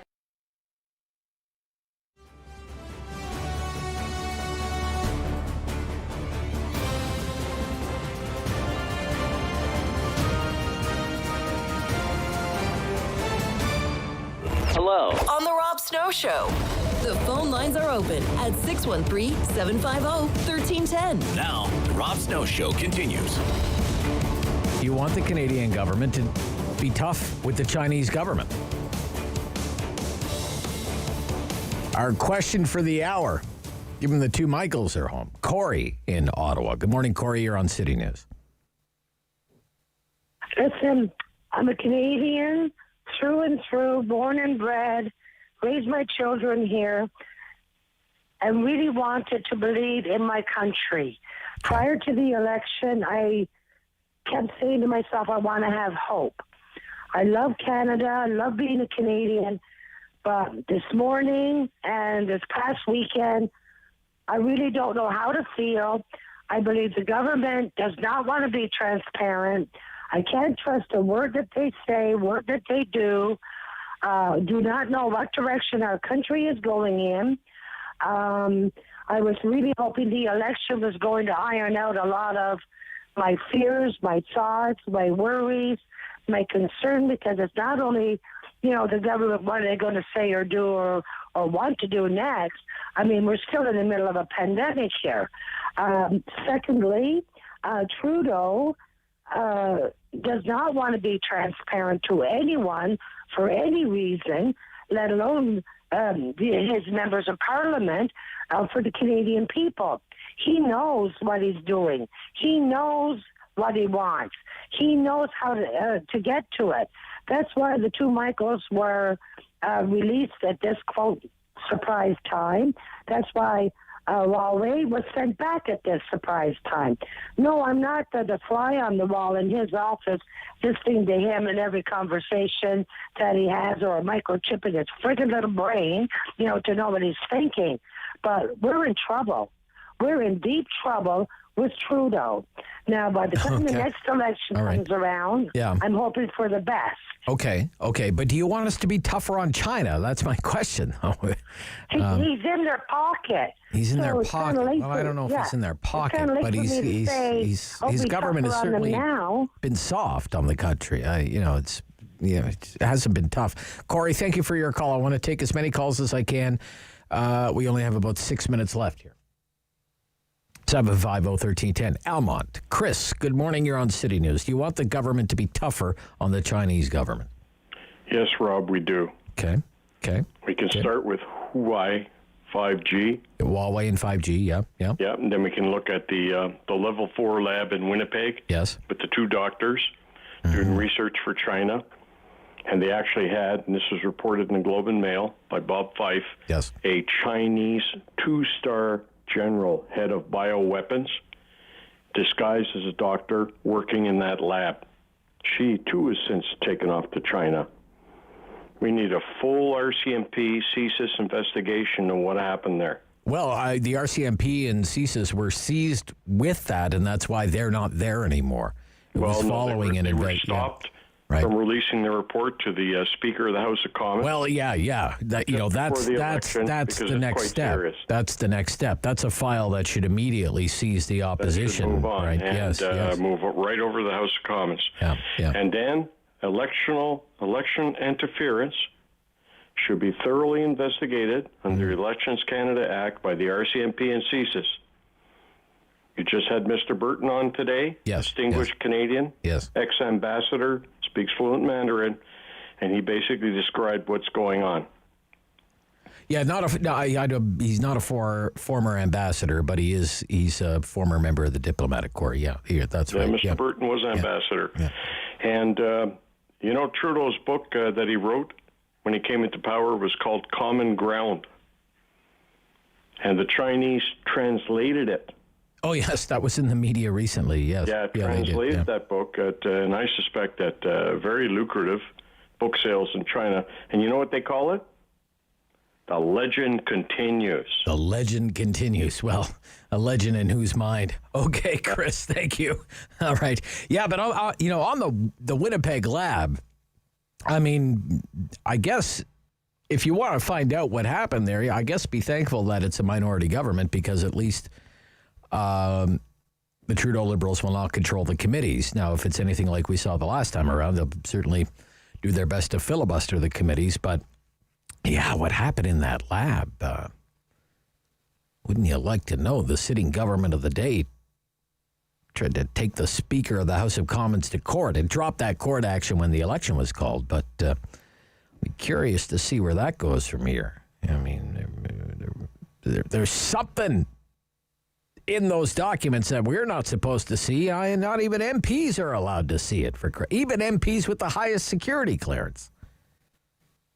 It's worthy of the Tom Clancy treatment, what we know so far. And the Liberals are hiding behind this catch-all, national security. Right? They've been found in contempt of Parliament over it. 2 scientists working at a government lab in Winnipeg fired in January. Security clearances revoked. Following a security review by the RCMP, worried about security breaches. On the advice of CSIS. Reported in the Globe and Mail as the caller said that one of the scientists may have passed along sensitive information about viruses to the Wuhan Institute. The scientist in question was able to bring into the lab graduate students from the University of Manitoba. One of the researchers was with the People's Liberation Army Academy of Military Medical Sciences, an arm of the Chinese military. You see, what the heck is going on in Winnipeg, right? Fired scientists, security clearances revoked, Wuhan Institute. Wouldn't you like to know? Wouldn't you like to know? Wouldn't you like to know? Paul in Canada, you're on City News, Paul. Yeah, hi, Rob. Yes, sir. Do you want to get tough on China? I would like to, but actually, I think we got to be smart about this. Okay. The reality is we're not big enough. Not big enough. China. But there are things we can do, right? There are things we can do. Yes, but I think one of the problems we're running into, again, I'm not a Trudeau fan, but I think he's kind of pivoting away from our traditional allies, what I see anyway. And I think in order to try to block this hostage thing from happening again when we do something China doesn't like in the future, and that will happen because it's happened before and it'll happen again, is we need to come up with a strategy with our allies. That would be the U.S., Great Britain, Australia, and New Zealand, and some of the Western European countries if we can convince them. And as a bloc, we've got to have a response because this will not end. And I just see as the weakness with Trudeau is he keeps going back to, like he basically bent over backwards for China in terms of access to our universities, all kinds of things. There's that Winnipeg lab, but clearly we've got to recognize the approach of China as being predatory and aggressive, and the only way we can be tough with China, in quotes, is as a bloc. And we have to decide who our friends and allies are. Well, see, that's what makes this AUKUS news so disturbing, that they don't want us to be part of the bloc. Well, we're not included in the bloc. There's probably a lot about that decision. We're being blocked from the bloc. Yeah. No, there's probably a lot about that decision that we're not hearing. But clearly, if it walks, talks, and quacks like a duck, it probably is a duck. In other words, we're turning away from our traditional allies. And I see that as a big issue in dealing with China because we're too small and China doesn't care and they'll roll right over us. All right. Thank you. Thank you. Thanks. Yep. We'll have more on this when Geoffrey Johnston joins us from the Whig-Standard, but this will be the last call for the hour. Orleans. Irving. Yes. Yes, Irving. We should change our packaging laws. Change the packaging laws. Okay. Right. You go to buy an apple from the store and it says product of Canada. Yes. You go to buy a quart of apple juice and it says made from concentrate. Guess where it came from? Yeah, country of label origin. You want stricter country of label origin. Yeah. Some callers have brought that up through the hour, Irving. I appreciate what you're saying and give Canadians the choice. If do you really want to buy made in China? I certainly appreciate it. Thank you for your call. Thank you for all your calls and being interested in a very serious issue here on a Monday morning. More on this. After the news, international affairs columnist Kingston Whig-Standard, Geoffrey Johnston will join me on the Rob Snow Show on City News.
in Ottawa and the Valley. This is City News, now on 101.1 FM and 1310 AM. It's Monday, September 27th. Good morning. I'm Andrew Boyle. Right now in Ottawa, 13 degrees. In Smiths Falls, 14. And here's what's making news right now. Ottawa Police Service investigating shots fired on a property in Blossom Park. Police were called to Albion Road South between Daou and Wildwood Street just after 5 o'clock this morning. Police confirmed shots were fired at a nearby property, and they did find bullet casings at the scene. Now, a vehicle that was possibly linked to that shooting was later pulled over on the 417 near Parkdale exit. 4 people in that vehicle have all been arrested. Police say there were no injuries in that shooting. Albion Road, though, is expected to be closed between Daou and Wildwood for several hours for the police investigation. You're asked to avoid that area. 613 more cases of COVID-19 in Ontario today and no more deaths. The case numbers come from over 22,600 completed tests. The positive rate from those tests came back at 2%. 41 of these new cases are in Ottawa, 35 in Eastern Ontario. There were no new cases reported for that 24-hour period in either Leeds, Grenville, Lanark, or Renfrew County. City News time 11:02. Now your forecast with meteorologist Jill Taylor. Pack the umbrella. You'll need it at times today. The high 17 degrees, some showers, just a few clouds tonight, and we'll dip to a rather chilly low 5 degrees. The average low is about 7. Tomorrow, sun and cloud and 16. For today, the high near 17. And right now, 13 degrees in Ottawa, 14 in Smiths Falls. With the ongoing problems with Ottawa's LRT, transit riders and bus drivers are feeling frustrated with the lack of transparency. Here's City News reporter Prushka Gobelkisto with that story. With the derailment of the LRT now for its second week in a row, the city's bus drivers are now faced with more challenges. Laura Shantz from the Ottawa Transit Riders tells City News that when the LRT fails, it affects everyone who relies on public transit. People who wouldn't normally take the train as part of their bus commute, they're touched by this as well, because all of a sudden they're seeing shortages and they're seeing buses not show up or show up late or have schedules changed. She also adds the lack of transparency from City Council, especially with LRT issues, is also disappointing. Prushka Gopal-Kista, City News. City News time 11:03. You may want to do a little early Christmas shopping if certain goods are on your gift list, especially a smartphone. Shoppers face possible shortages as power cuts to meet official energy use targets forced Chinese factories to shut down. The disruption to China's vast manufacturing industries during one of their busiest seasons reflects the ruling Communist Party's struggle to balance economic growth with efforts to rein in pollution and emissions of climate-changing gases. According to state broadcaster CCTV, in one northeastern city, 23 people have been hospitalized with gas poisoning after ventilation in a metal casting factory was shut off following a power outage, and other factories are idled to avoid exceeding limits on energy use imposed by Beijing to promote efficiency. I'm Charles de Ledesma. City News time 11:04. RBC Blues Fest announcing another act for the 2022 edition. Luke Combs will be performing the main stage on July 9th. Festival Artistic Director Mark Monahan says talent like Combs will attract both country and other music fans from the entire region. Blues Fest 2022 will run from July 7th to 17th on LeBreton Flats.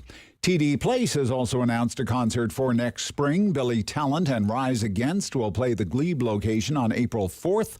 This show will be the first in Ontario for the bands after they begin a tour in Winnipeg on February 7th.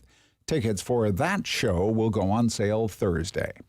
I'm Andrew Boyle for News Anytime. Follow up online at ottawa.citynews.ca. He's the opinionated Ottawa icon. The Rob Snow Show returns on Rogers TV and City News. 101.1 FM and 1310 AM. Well, Geoffrey Johnston writes about international affairs for the Kingston Whig-Standard. He's with us every Monday morning. Welcome back. Welcome back. Good morning, Rob. Nice to hear from you. We may interrupt our conversation if and when the leader of the Green Party, Annamie Paul, starts speaking. She's supposed to make an announcement any time now in Toronto. The newspaper La Presse is already reporting that she will resign as leader of the Green Party. but no sign of her yet. So let's launch right into it. Your reaction to the freedom for the two Michaels, please. Yes, I've been watching this case very closely for, since it began. I was, overjoyed when the Prime Minister announced on Friday night that they had been released and that their plane was in the air and cleared Chinese airspace. I think overall the Trudeau government played its cards well during the Kullrich Spavor hostage-taking ordeal. Even though Canada was dealt a weak hand, I think building an international coalition of like-minded nations and engaging with the Biden administration with solid diplomacy. I also would say that Canada owes a great thanks to many multilateral partners, including Germany. Germany used its temporary seat on the United Nations Security Council to speak up, and the German ambassador in his outgoing speech basically told the Security Council that the Council would not have any legitimacy if it ignored the plight of the two Canadians. Also, the Netherlands was a great friend to Canada on all of this, and also all the countries that joined Canada earlier this year in endorsing and signing the declaration against arbitrary detention. About 60 countries have come together, signed this declaration decrying hostage diplomacy, and that's what that China did to Canada over this whole Menghuo Spavor Kullrich incident. So overall, Canada it stood firm, held to its alliance with the United States because we had an extradition treaty with the United States, and that's why Canada arrested Meng at the request of the Americans. We did not allow the Chinese to bully us, but we could not have won the release of the two Michaels without the Biden administration and without Canada's multilateral partners. So where does this relationship, such as it is now, where does it go from here? Yeah, that's a good question. I would say that as long as the two Michaels were being held hostage, the government was its hands were a little bit tied when it comes to getting really tough with China. And I'll also note that there are other Canadians still being held in China, so we can't forget about them. But the highest profile cases have been resolved. Going forward, I think it's very clear the Chinese regime is a bully, and will continue to try to bully other nations. I don't think they'll probably come back and take a second bite of the apple regarding Canada, but we have other friends in the world, and we have to do for them what they've done for us. We do understand that China is our second largest trading partner, so there will be consequences when we get tough with China, whatever we do, whether it's joining this American, Australian, UK. Well, if they want us, want us, Geoffrey. Right. Yeah, I mean, the Americans, if we ask the Americans, definitely, I think that would be something that we could join because, we have a very close and intimate relationship with the United States on security and defense. We could also, looking at this from a hard power perspective, we're going to have to, I think, do more in terms of our own national defense. So that means spending more on national defense. For example, when it comes to, I think Canadians need to consider the possibility of investing in nuclear-powered submarines so that we can exercise sovereignty over the north, because we do know China does have, along with other countries, designs on our Arctic. Overall, I think that Canada must continue to pursue issues regarding China on forced labor, because you were talking earlier in the program about the genocide in the Uyghur Autonomous Region. We do know that at least 1 million Uyghur Muslims and other Muslims have been interned there. They're being used as slave labor. Earlier this year, the Foreign Affairs Department, Global Affairs Canada, came out with a plan to address forced labor. We've got to actually do more on that, and I think we need to be more vocal. Finally, I think Canada needs to not just have a motion in the House of Commons. The Prime Minister and the Cabinet need to actually go on record and declare what's happening in China to be genocide. Now, we should get ready for pushback. because the Chinese were already on, the foreign ministry was already on. Jeffrey, I'm just going to interrupt you, Jeffrey. We're going to hang on the line, Jeffrey. We're pick it up there. Okay. We're joining Annamie Paul, leader of the Green Party. Give the credit, the Anishinaabe, the Haudenosaunee, and the Huron-Wendat. Wonderful to see some Greens here today as well, and thank you to my husband and my son for coming as well. Alors, d'abord en français. First in French. I just want to say that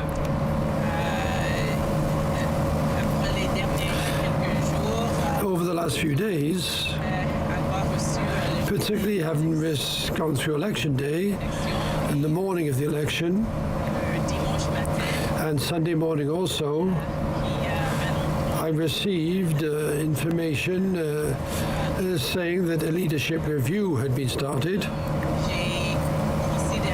And I considered then whether I really felt I had the strength to continue in this role as leader, whether I really had the strength to continue to put up with the attacks, to withstand the attacks and the conflict. Well, could I make a contribution myself? And finally, my decision was no. I didn't think I could make a further contribution. So I decided, therefore, that I would contact the Federal Council in order to start the process, that is the process of resignation. And find a new leader, a new leadership race. Not a long election, but we just finished the election.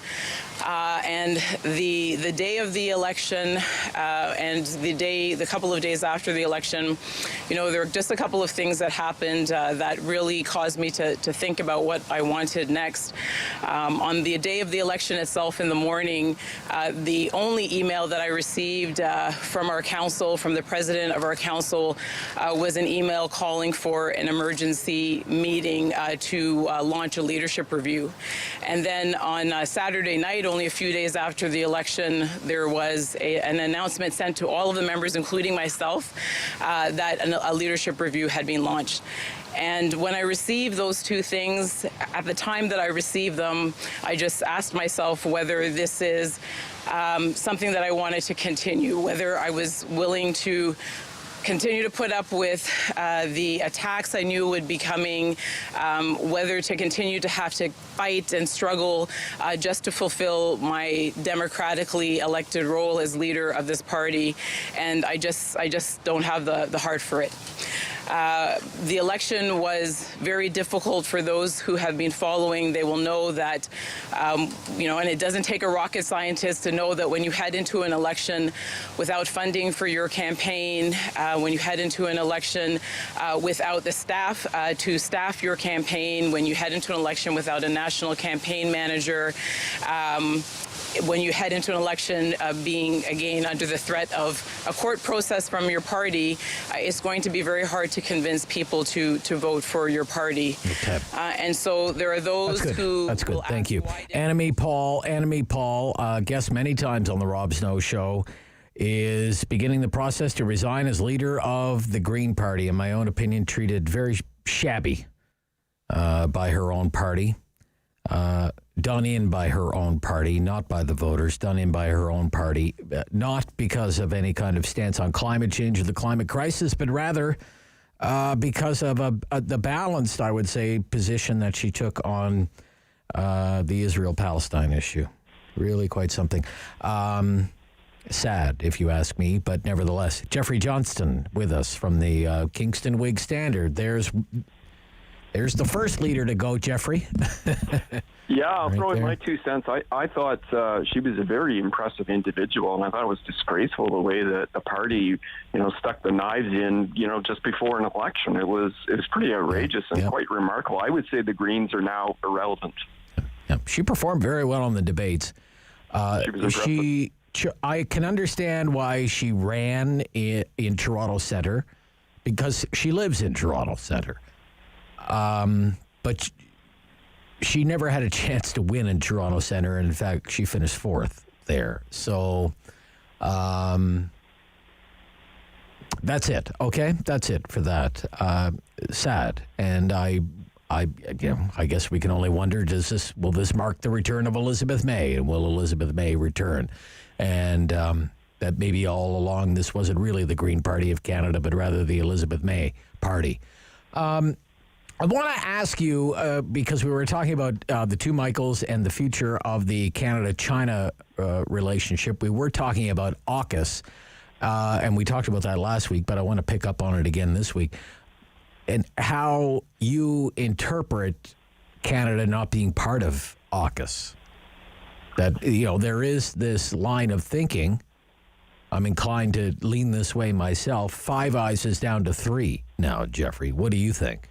Yeah, well, I think that Canada needs to come out and say that Huawei is not going to be part of our 5G because the Biden administration and the U.S. intelligence community thinks that Huawei is allegedly a security threat. So Canada should take that off the table. I think we've dragged that decision out for far too long. I think Canada could join if the Prime Minister made an overture. Look, the day after the Prime Minister won the minority government, Joe Biden and Justin Trudeau were on the phone, and they were talking about, again, Michael Kovrig and Michael Spavor. And from all accounts, the Prime Minister and the President have been talking about that issue quite a bit. So I think there is goodwill between the two men, and I think if the Prime Minister made an overture and said, look, this is something we'd be interested in. I think it's something the Americans would sign on to. Okay. Do you think the political opposition should revisit the investigation into the Winnipeg lab case? I think they should go where the evidence leads them. So, but the government doesn't want to show us any evidence. That's the problem, right? Yeah. Yeah. I mean, they're suing. They tried to sue the Speaker of the House, Geoffrey, right? Yeah. I don't know all the details of all the machinations behind it. Mm-hmm. Look, if there's any suggestion, if there is compelling evidence that indeed this was a state actor, China, behind it, then yes, it should be investigated fully. All right. We'll have to wrap it up there for this week. Very busy one as always. Thank you, Geoffrey. Bye-bye. Bye. We'll speak next week. Geoffrey Johnston, International Affairs columnist, Kingston Whig-Standard. David Sali from the Ottawa Business Journal coming up next here on The Rob Snow Show on City News.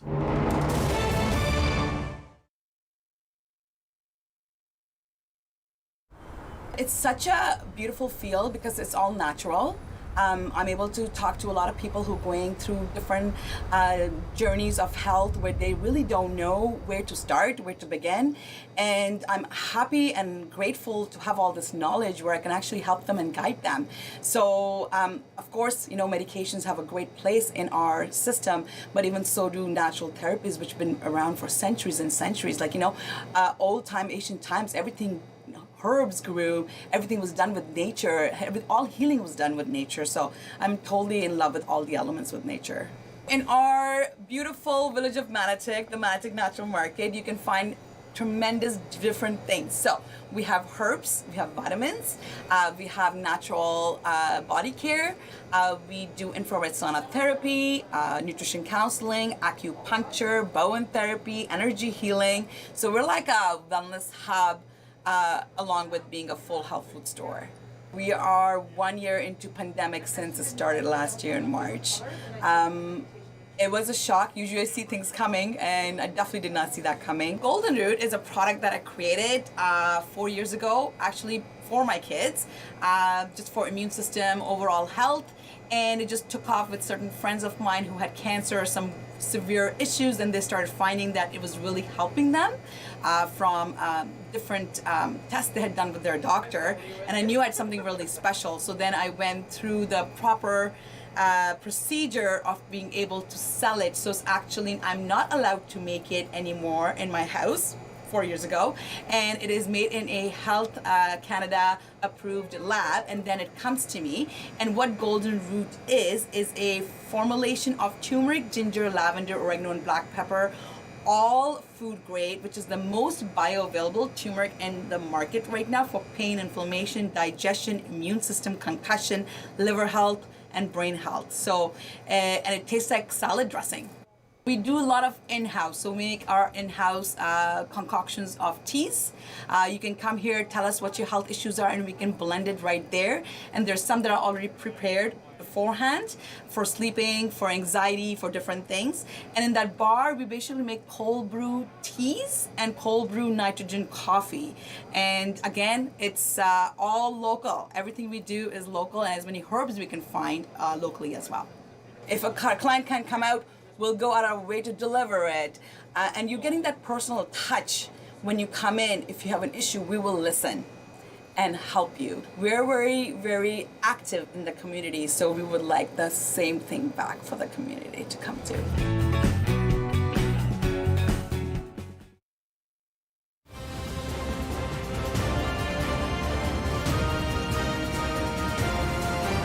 Strong opinions. Rob Snow Show returns on Rogers TV and City News. 101.1 FM and 1310 AM. Our theme today with David Sali is real estate development, residential real estate development, and commercial real estate as well. David Sali's back from the Ottawa Business Journal. Good morning. Good morning, Rob. I'm reading your story here about a plan to tear down an office building near the civic campus, current civic campus of the Ottawa Hospital, and put up a pair of residential high-rises. And I understand the councillor's not too happy, and these are the kinds of stories that drive me crazy. They really do, because I hear this all the time, especially from people, councillors who are not so-called members of the Watson Club, the more left-wing urban downtown councillors, like Jeff Leeper, okay? And this is in his ward. This development is in his ward. And Jeff Leeper is one. I like Jeff Leeper, don't get me wrong. But he's wrong on this one. Because Jeff Leeper would be the first, okay, maybe the second after Councillor Menard, but he'd be right there saying, oh, urban sprawl, the urban boundary, oh my gosh, we need intensification, we need densification. Unless that means 22 stories in Kitchissippi Ward. Then it's quote unquote too much. Well, you can't if you can't build out, you must build up, and a lot of people want to live around Parkdale Avenue, Councillor. Anyway, there, I've had my little rant. David, tell us what's going on at the plans for 1081 Carling Avenue. I get the sense, Rob, that you're a little bit passionate about this. I am. Particular. Yes, I am. Yeah. You can't have it both ways. You can't have it both ways. Well, I understand where you're coming from, and you know, so I'll give you Jeff Leeper's perspective again. Yeah. So again, this is at 1081 Carling Avenue, so just right on the intersection, just east of Parkdale. Taggart Realty Management wants to tear down. There's right now, as most people would know, there's an 8-story office building there that's got pharmacy and all kinds of. There's a lab, there are other medical related businesses in there, for obvious reasons. And so Taggart's owned that land for a few years now, and they just filed a proposal. They want to tear down that building, replace it with 2 residential high-rises, as you mentioned, one 22 stories, the other 28 stories. They would have almost, a little over 460 residential units. And then they don't know yet if those will be apartments, condos. It'll depend on what the market has to say. But at any rate, this is not sitting well with Jeff Leeper, the Kitchissippi Ward councillor, represents the neighborhood, and in part he is kind of representing what he feels are the views of his constituents. He's going to have an open house to talk more about this, but he has a feeling. He told me. Well, it better not be It better not be 22 stories tall. Then if he's going to have a, no, I'm just kidding. Sorry, David. He does this all the time. The councillor from Capital Word, they do this all the time, okay? They promote intensification, densification, until it happens in their ward, and then they're opposed to it. and then they're opposed to it. So well, and to be fair, I mean, obviously there has been a lot of intensification approved for Mississippi Ward, and I mean, Jeff Leeper's not always opposed to all of it, and he's not opposed to working with developers to find solutions generally. So, and I think in talking to Taggart that I'm sure there will be some sort of an accommodation, and I think they'll come to some sort of a reasonable compromise here. Right. I suspect, and when that happens. And the other thing is this isn't like Taggart's got the backhoes and everything ready to go. This is years down the road. I mean, a lot of these office tenants still have long-term leases. Jeff Parks from Taggart told me, we're not planning on. I mean, that building's not being torn down for years yet. Okay. All right. So this is still something that, you know what, this is still early stages. The plan could change. I mean, this is, how these things go, Rob. So sure. Yeah. So we'll keep an eye on. Well, I mean, like a few weeks ago, we were talking about the plans for towers on the other medical arts building in Centertown, and I think that one's now into its 6th or 7th year, and the medical building is still there. Yeah. Right. So. Exactly. I mean, these Ottawa development, Rob. Oh yeah. Yeah. In the town where developers run the city, right? Yeah. It still takes a decade to get something done. Anyway. Yeah. Anyway, exactly. I'm sorry. This is not supposed to be one of those moments where Rob rants, but nevertheless, it seems as though the situation is improving. It's been a difficult, obviously, almost 2 years in the office space market because so many people are working from home. But you have an update. The OBJ has an update on office vacancy. It's improving, which is a good sign, right? That's right. For the first time in 21 months, in fact, the vacancy rate, the overall office vacancy rate in Ottawa, actually fell in the third quarter. So it not much of a drop, mind you, 9.8% to 9.7%.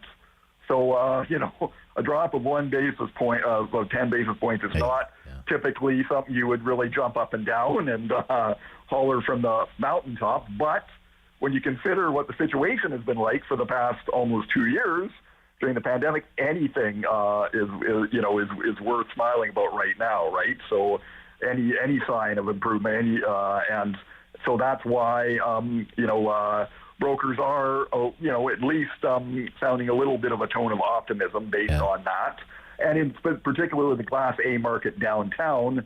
That vacancy rate fell 50 basis points last quarter to 7.2%. So there's a sense that, tenants are starting to look again for quality real estate in the core.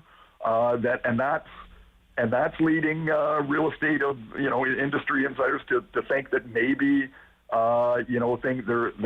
things have started to turn around. That's good. This idea that everybody. And this number here, 20. Sorry, Dave. We're just a little tight on time. This number here, Class A space in the core, 2328. Is that a square foot? 2328 a square foot? Is that? That's right. Yeah. Okay. Yeah. All right. Yeah. All right. Yeah. Very good. Thank you, David, Sali. Thank you for listening to my rants. Always appreciated. We'll talk next week. Bye-bye. From the Ottawa Business Journal, David Sali. The SPCA is overrun with rabbits, bunny rabbits at the Humane Society. We'll talk about that after the news on City News.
Local news in Ottawa and the Valley.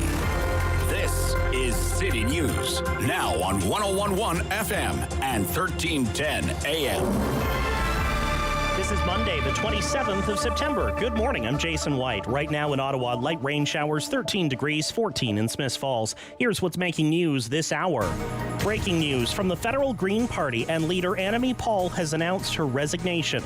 Paul failed to win her seat in the riding of Toronto Centre in the federal election and saw the Green share of the vote decline from the last election. Paul's leadership of the party since last October has been met by internal strife. Stay with City News for the latest on this developing story. Shots fired early this morning in Blossom Park. Gunfire piercing the air around 5 a.m. on Albion Road between Dow Avenue and Wildwood Street. Ottawa police confirmed to City News shots were fired at a property in the area and officers found shell casings.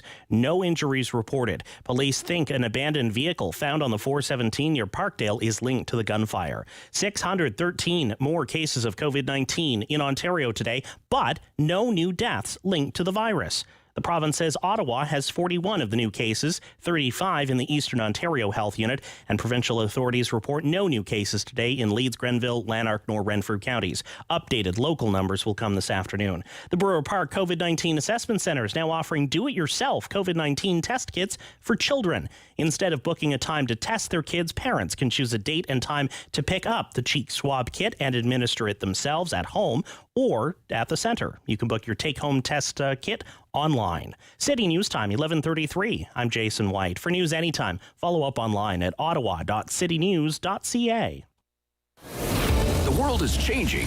So keep up with Rob. The Rob Snow Show returns on Rogers TV and City News, 101.1 FM and 1310 AM. The Ottawa Humane Society is suffering with a pandemic bunny crisis. A pandemic bunny crisis, and it is serious. And let's talk about it right now and what can be done about it. Sharon Miko is Director of Operations, Ottawa Humane Society. Good morning. Hi there. How are you? I'm good. How are you?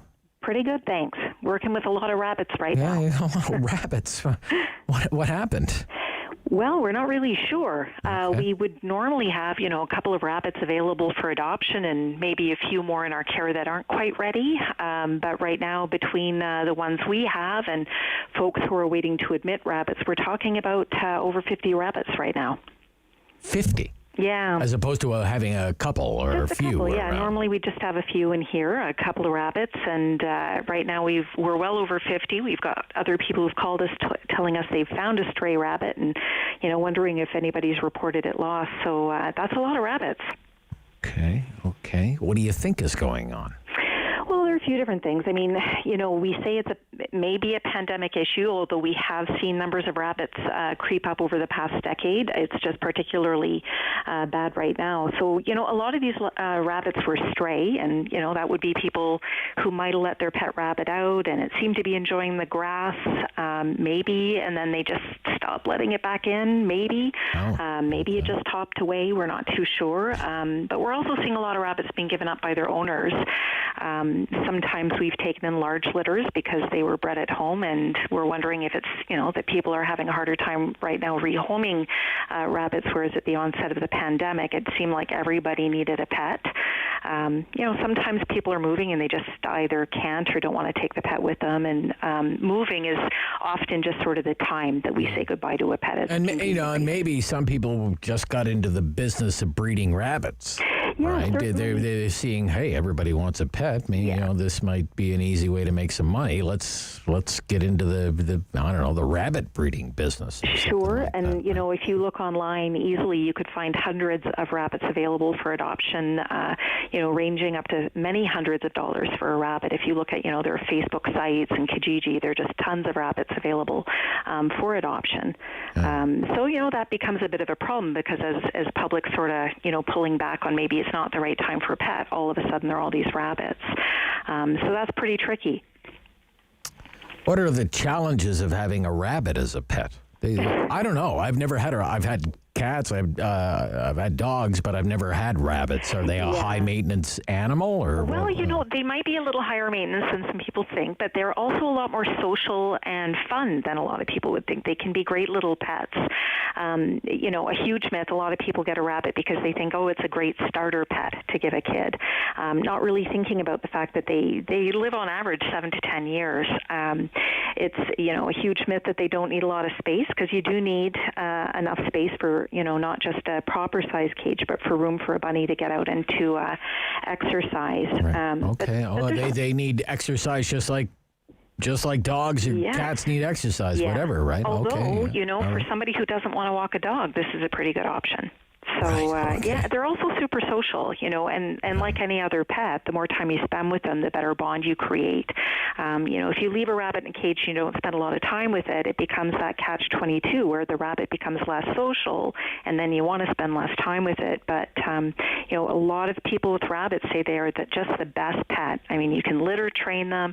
They're super social. They can snuggle with you on the couch while you're watching TV, and they do this super cute thing where, when they get excited, they do this weird twist and jump. It's called a binky. So I'd encourage people to look up images of that online, because it is the sweetest thing in the world to see. Okay. I would imagine problematic if they're not fixed, though, right? Absolutely, and that's a really good point. So at the Ottawa Humane Society, we sterilize all rabbits prior to adoption, and that's a great offering. It's $100 for a rabbit that's been sterilized, and that's why we would encourage people to contact us for rabbits, because, if you're having a rabbit sterilized, you need to find a veterinarian who is willing to do that, and we have some great vets in the community who will, but I think veterinary resources are pretty tight right now in the community. Right. Yeah. And if not, you'll run into problems if they're not sterilized. They breed like rabbits, right? So, yeah. Absolutely. Yeah. And, again, we've seen some come in because they were bred at home and people just didn't really know what to expect. We had, recently a rabbit that came in and, we had one rabbit one night and then we had a whole bunch of rabbits the next morning. So we see that happen as well. And, for us, it's putting a big strain on our resources, because rabbits, especially with our babies, we won't sterilize them until they're about generally 4 months old. So they're in our care for quite a while. Yeah.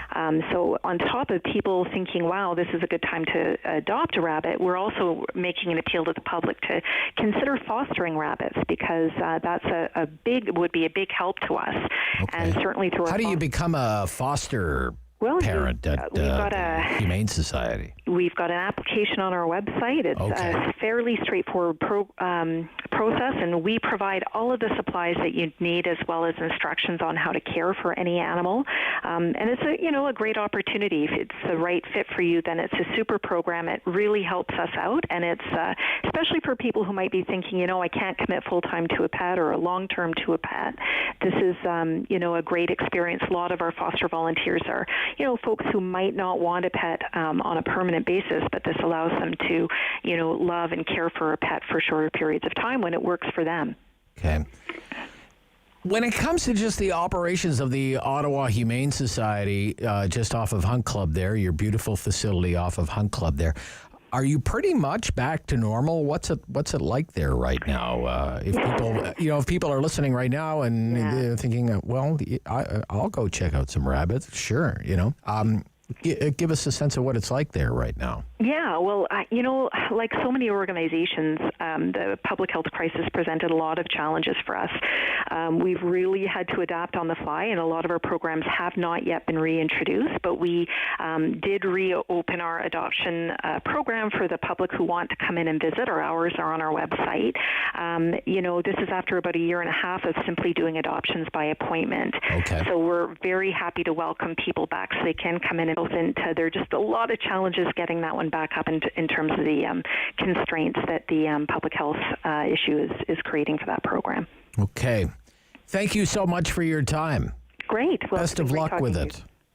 Thanks very much. Yep. Sharon Miko, Director of Operations at the Ottawa Humane Society, where they have a bunny rabbit crisis. Maybe you can help. 11:41, Rob Snow Show, City News.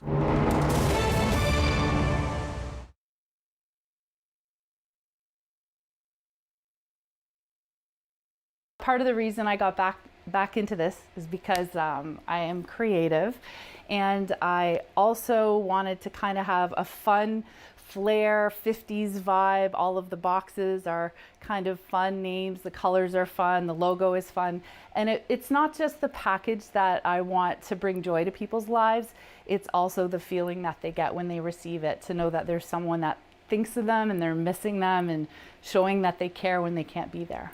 The smallest of the subscription boxes is the red box, the classical box. So you would get 5 to 7 items from the variety of categories. Those do change quarterly. However, with items that are more popular, we'll bring them back as people ask for them, or you could get them as an add-on option. And then those items will be included in the Jazzy box, the same items from the first, although they'll be in a larger size, more quantity, as well as a couple extra items. And then in the largest box, the Doo-Wop Deluxe, which is our most popular, that is a comprehensive offering of all of the other 2 boxes, plus additional. So for example, if you were to get a certain item in the smallest of the boxes, that item would still be offered in the large, but in a bigger size. So you're getting everything bigger, plus an extra few items. The first thing is I look for Canadian suppliers and manufacturers. That is something I'm very proud of. I make sure that the products are safe, that they fit into the packages that we offer, obviously. They have to be the proper size and weight. I have approximately 300 items that we have so far that we can order that basically help make people's lives easier. There's snacks, there's self-care items, there's entertainment, a little bit of everything. And basically I try it and test it, and if it's duly approved, then I include it in our packages. So some of the categories that we have is we offer treats, which is, of course, everyone likes treats, no matter how old you are. So we have things like nuts, chocolates, different types of snacks, maybe a handmade piece of jewelry. We also include pieces of jewelry as well, occasionally. We also have our pamper items. So your pamper items would include things like your bath soaks, your specialty lotions, things like that. 2 other categories we offer are leisure. Leisure would include things such as puzzles, adult coloring books, paint by numbers, crosswords, word find, Sudoku, if that's how you say it. And we also have items for self-care and health. So masks, sanitizers, sanitizing wipes. They're all natural, non-drying, made with natural ingredients. So they're very good for everyone, especially in this time that we're dealing with. Fun. The Rob Snow Show returns on Rogers TV and City News 101.1 FM and 1310 AM. So it's that time of year when we're all watching the standings if you're a Blue Jays fan. So I'm looking at the standings. American League. There's Toronto. 87 wins, 69 losses for a winning percentage of .558. And when it comes to that wild card race, it's all about the wild card race. They are one game back. They are one game back. In the lead, the New York Yankees. And it is in the wild card race. And the next 3 games for the Toronto Blue Jays are against the New York Yankees. Play the New York Yankees tomorrow, Wednesday, and Thursday. So it would seem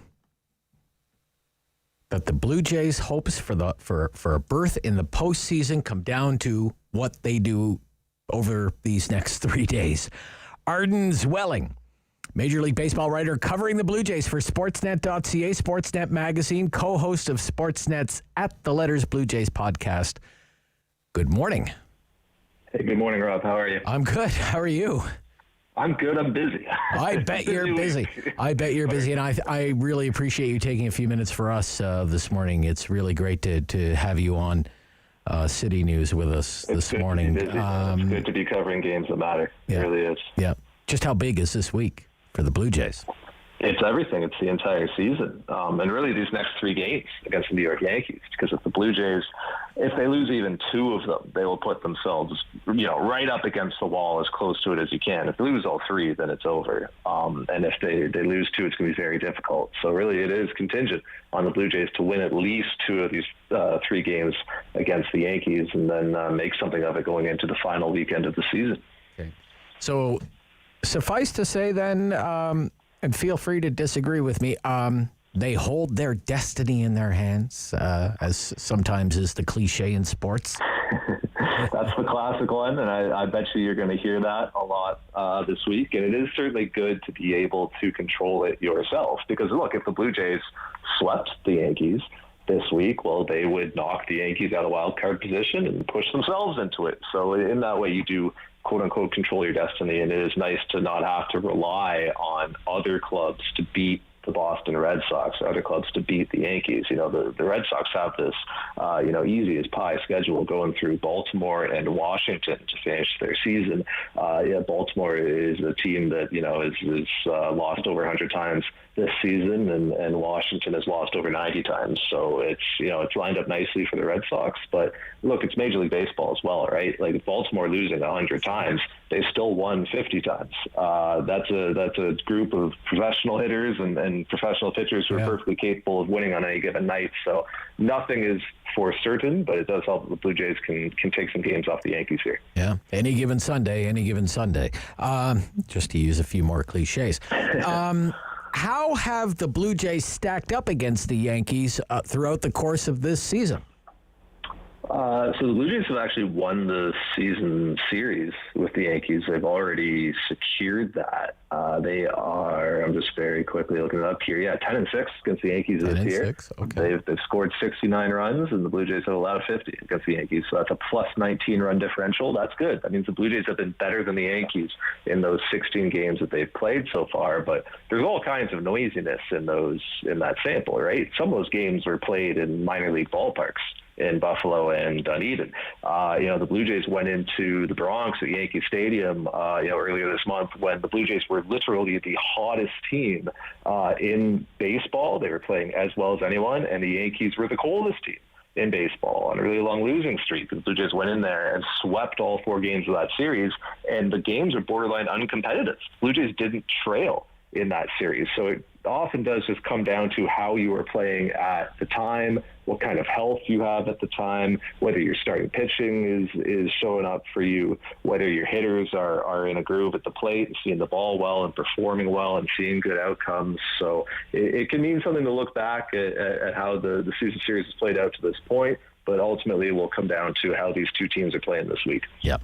These are home games, by the way, I should mention, for Toronto. They're the home team, so it's a homestand for the Toronto Blue Jays. So they're home for the rest of the season, the balance of the season. Thankfully. So yeah. Before 30,000 fans. 30,000. That will be the capacity. allowed capacity? 30,000, yes. Yeah, At this point, it's only been 15,000, and just very recently, the Blue Jays received approval from the provincial government to increase that to 30. So it's going to be really exciting to have meaningful playoff baseball being played at the Rogers Centre, playoff-style baseball at least. But, I mean, what's your sense of it, Arden? Are they going to have any trouble selling 30,000 seats? No. For Rogers Centre? You think they'll do that? I haven't looked at it, but I doubt they'll have trouble getting 30,000 people. And people in Toronto have not seen live baseball for a very long time. They didn't see it at all in 2020, didn't see it for the first half of 2021, and then recently you've only been able to get 15,000 fans in there. So I think that just the starvation of it and how thirsty people are for it, combined with the fact that the Blue Jays are competitive and these games really mean something against the New York Yankees, division rival, I think absolutely you'll see 30K in there. What are the keys to victory for the Toronto Blue Jays against the New York Yankees?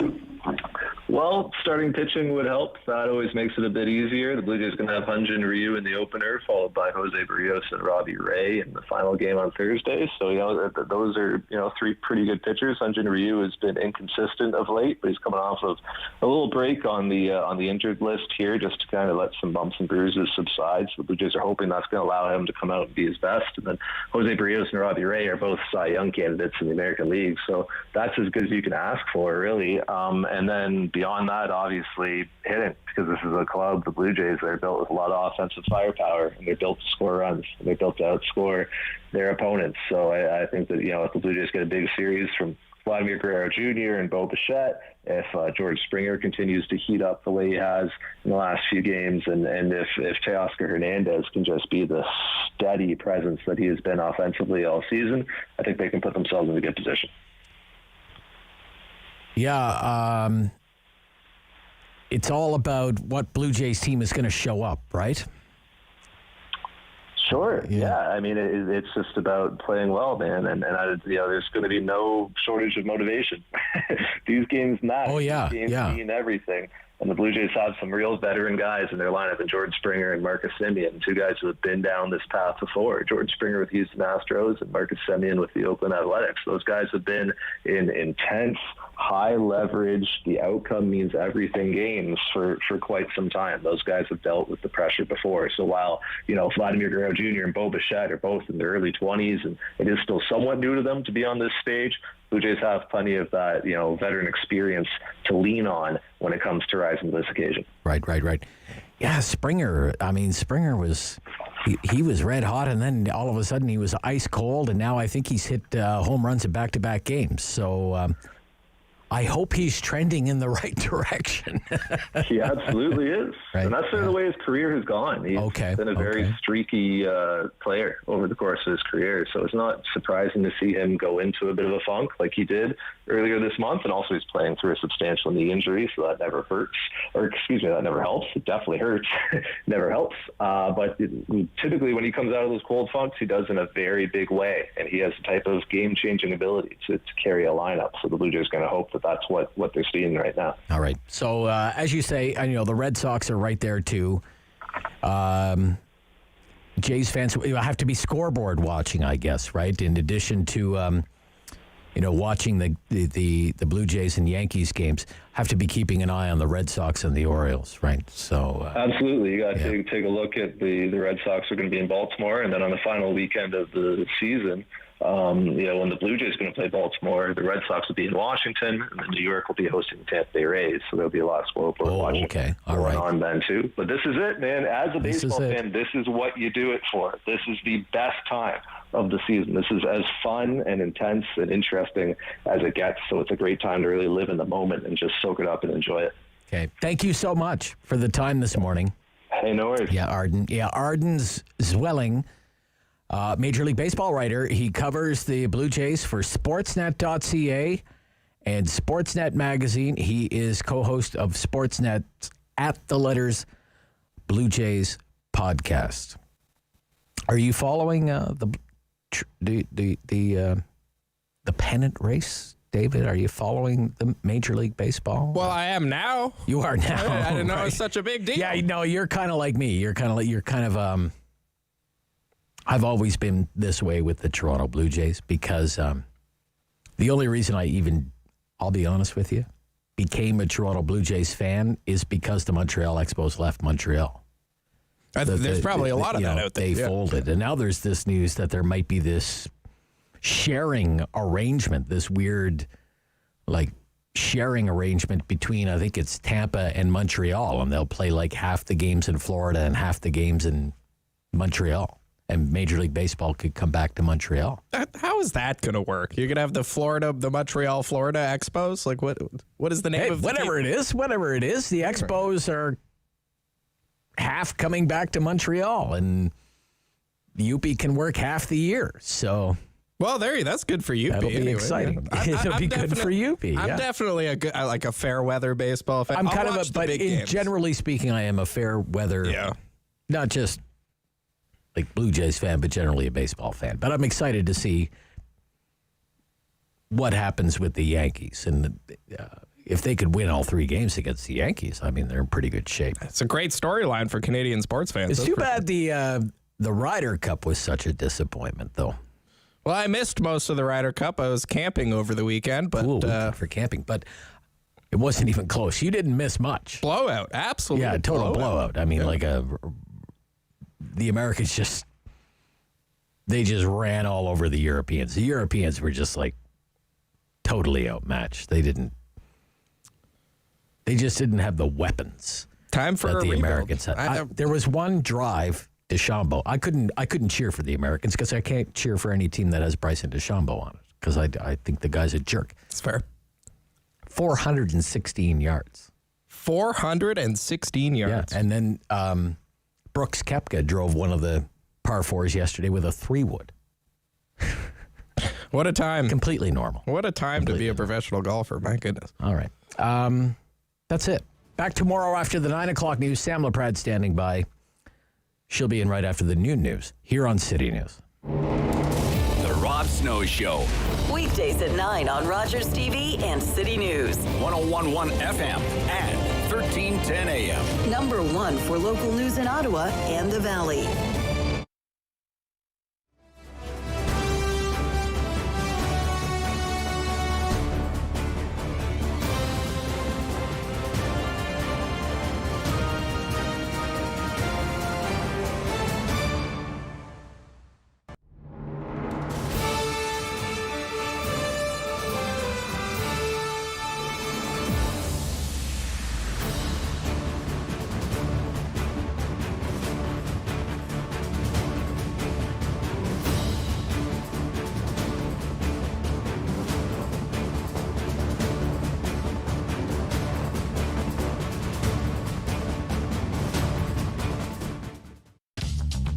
This program is brought to you by Ignite TV.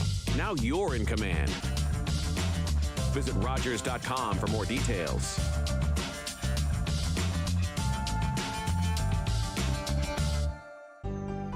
Call the Rogers TV viewer response line. Email us or connect with us on social media.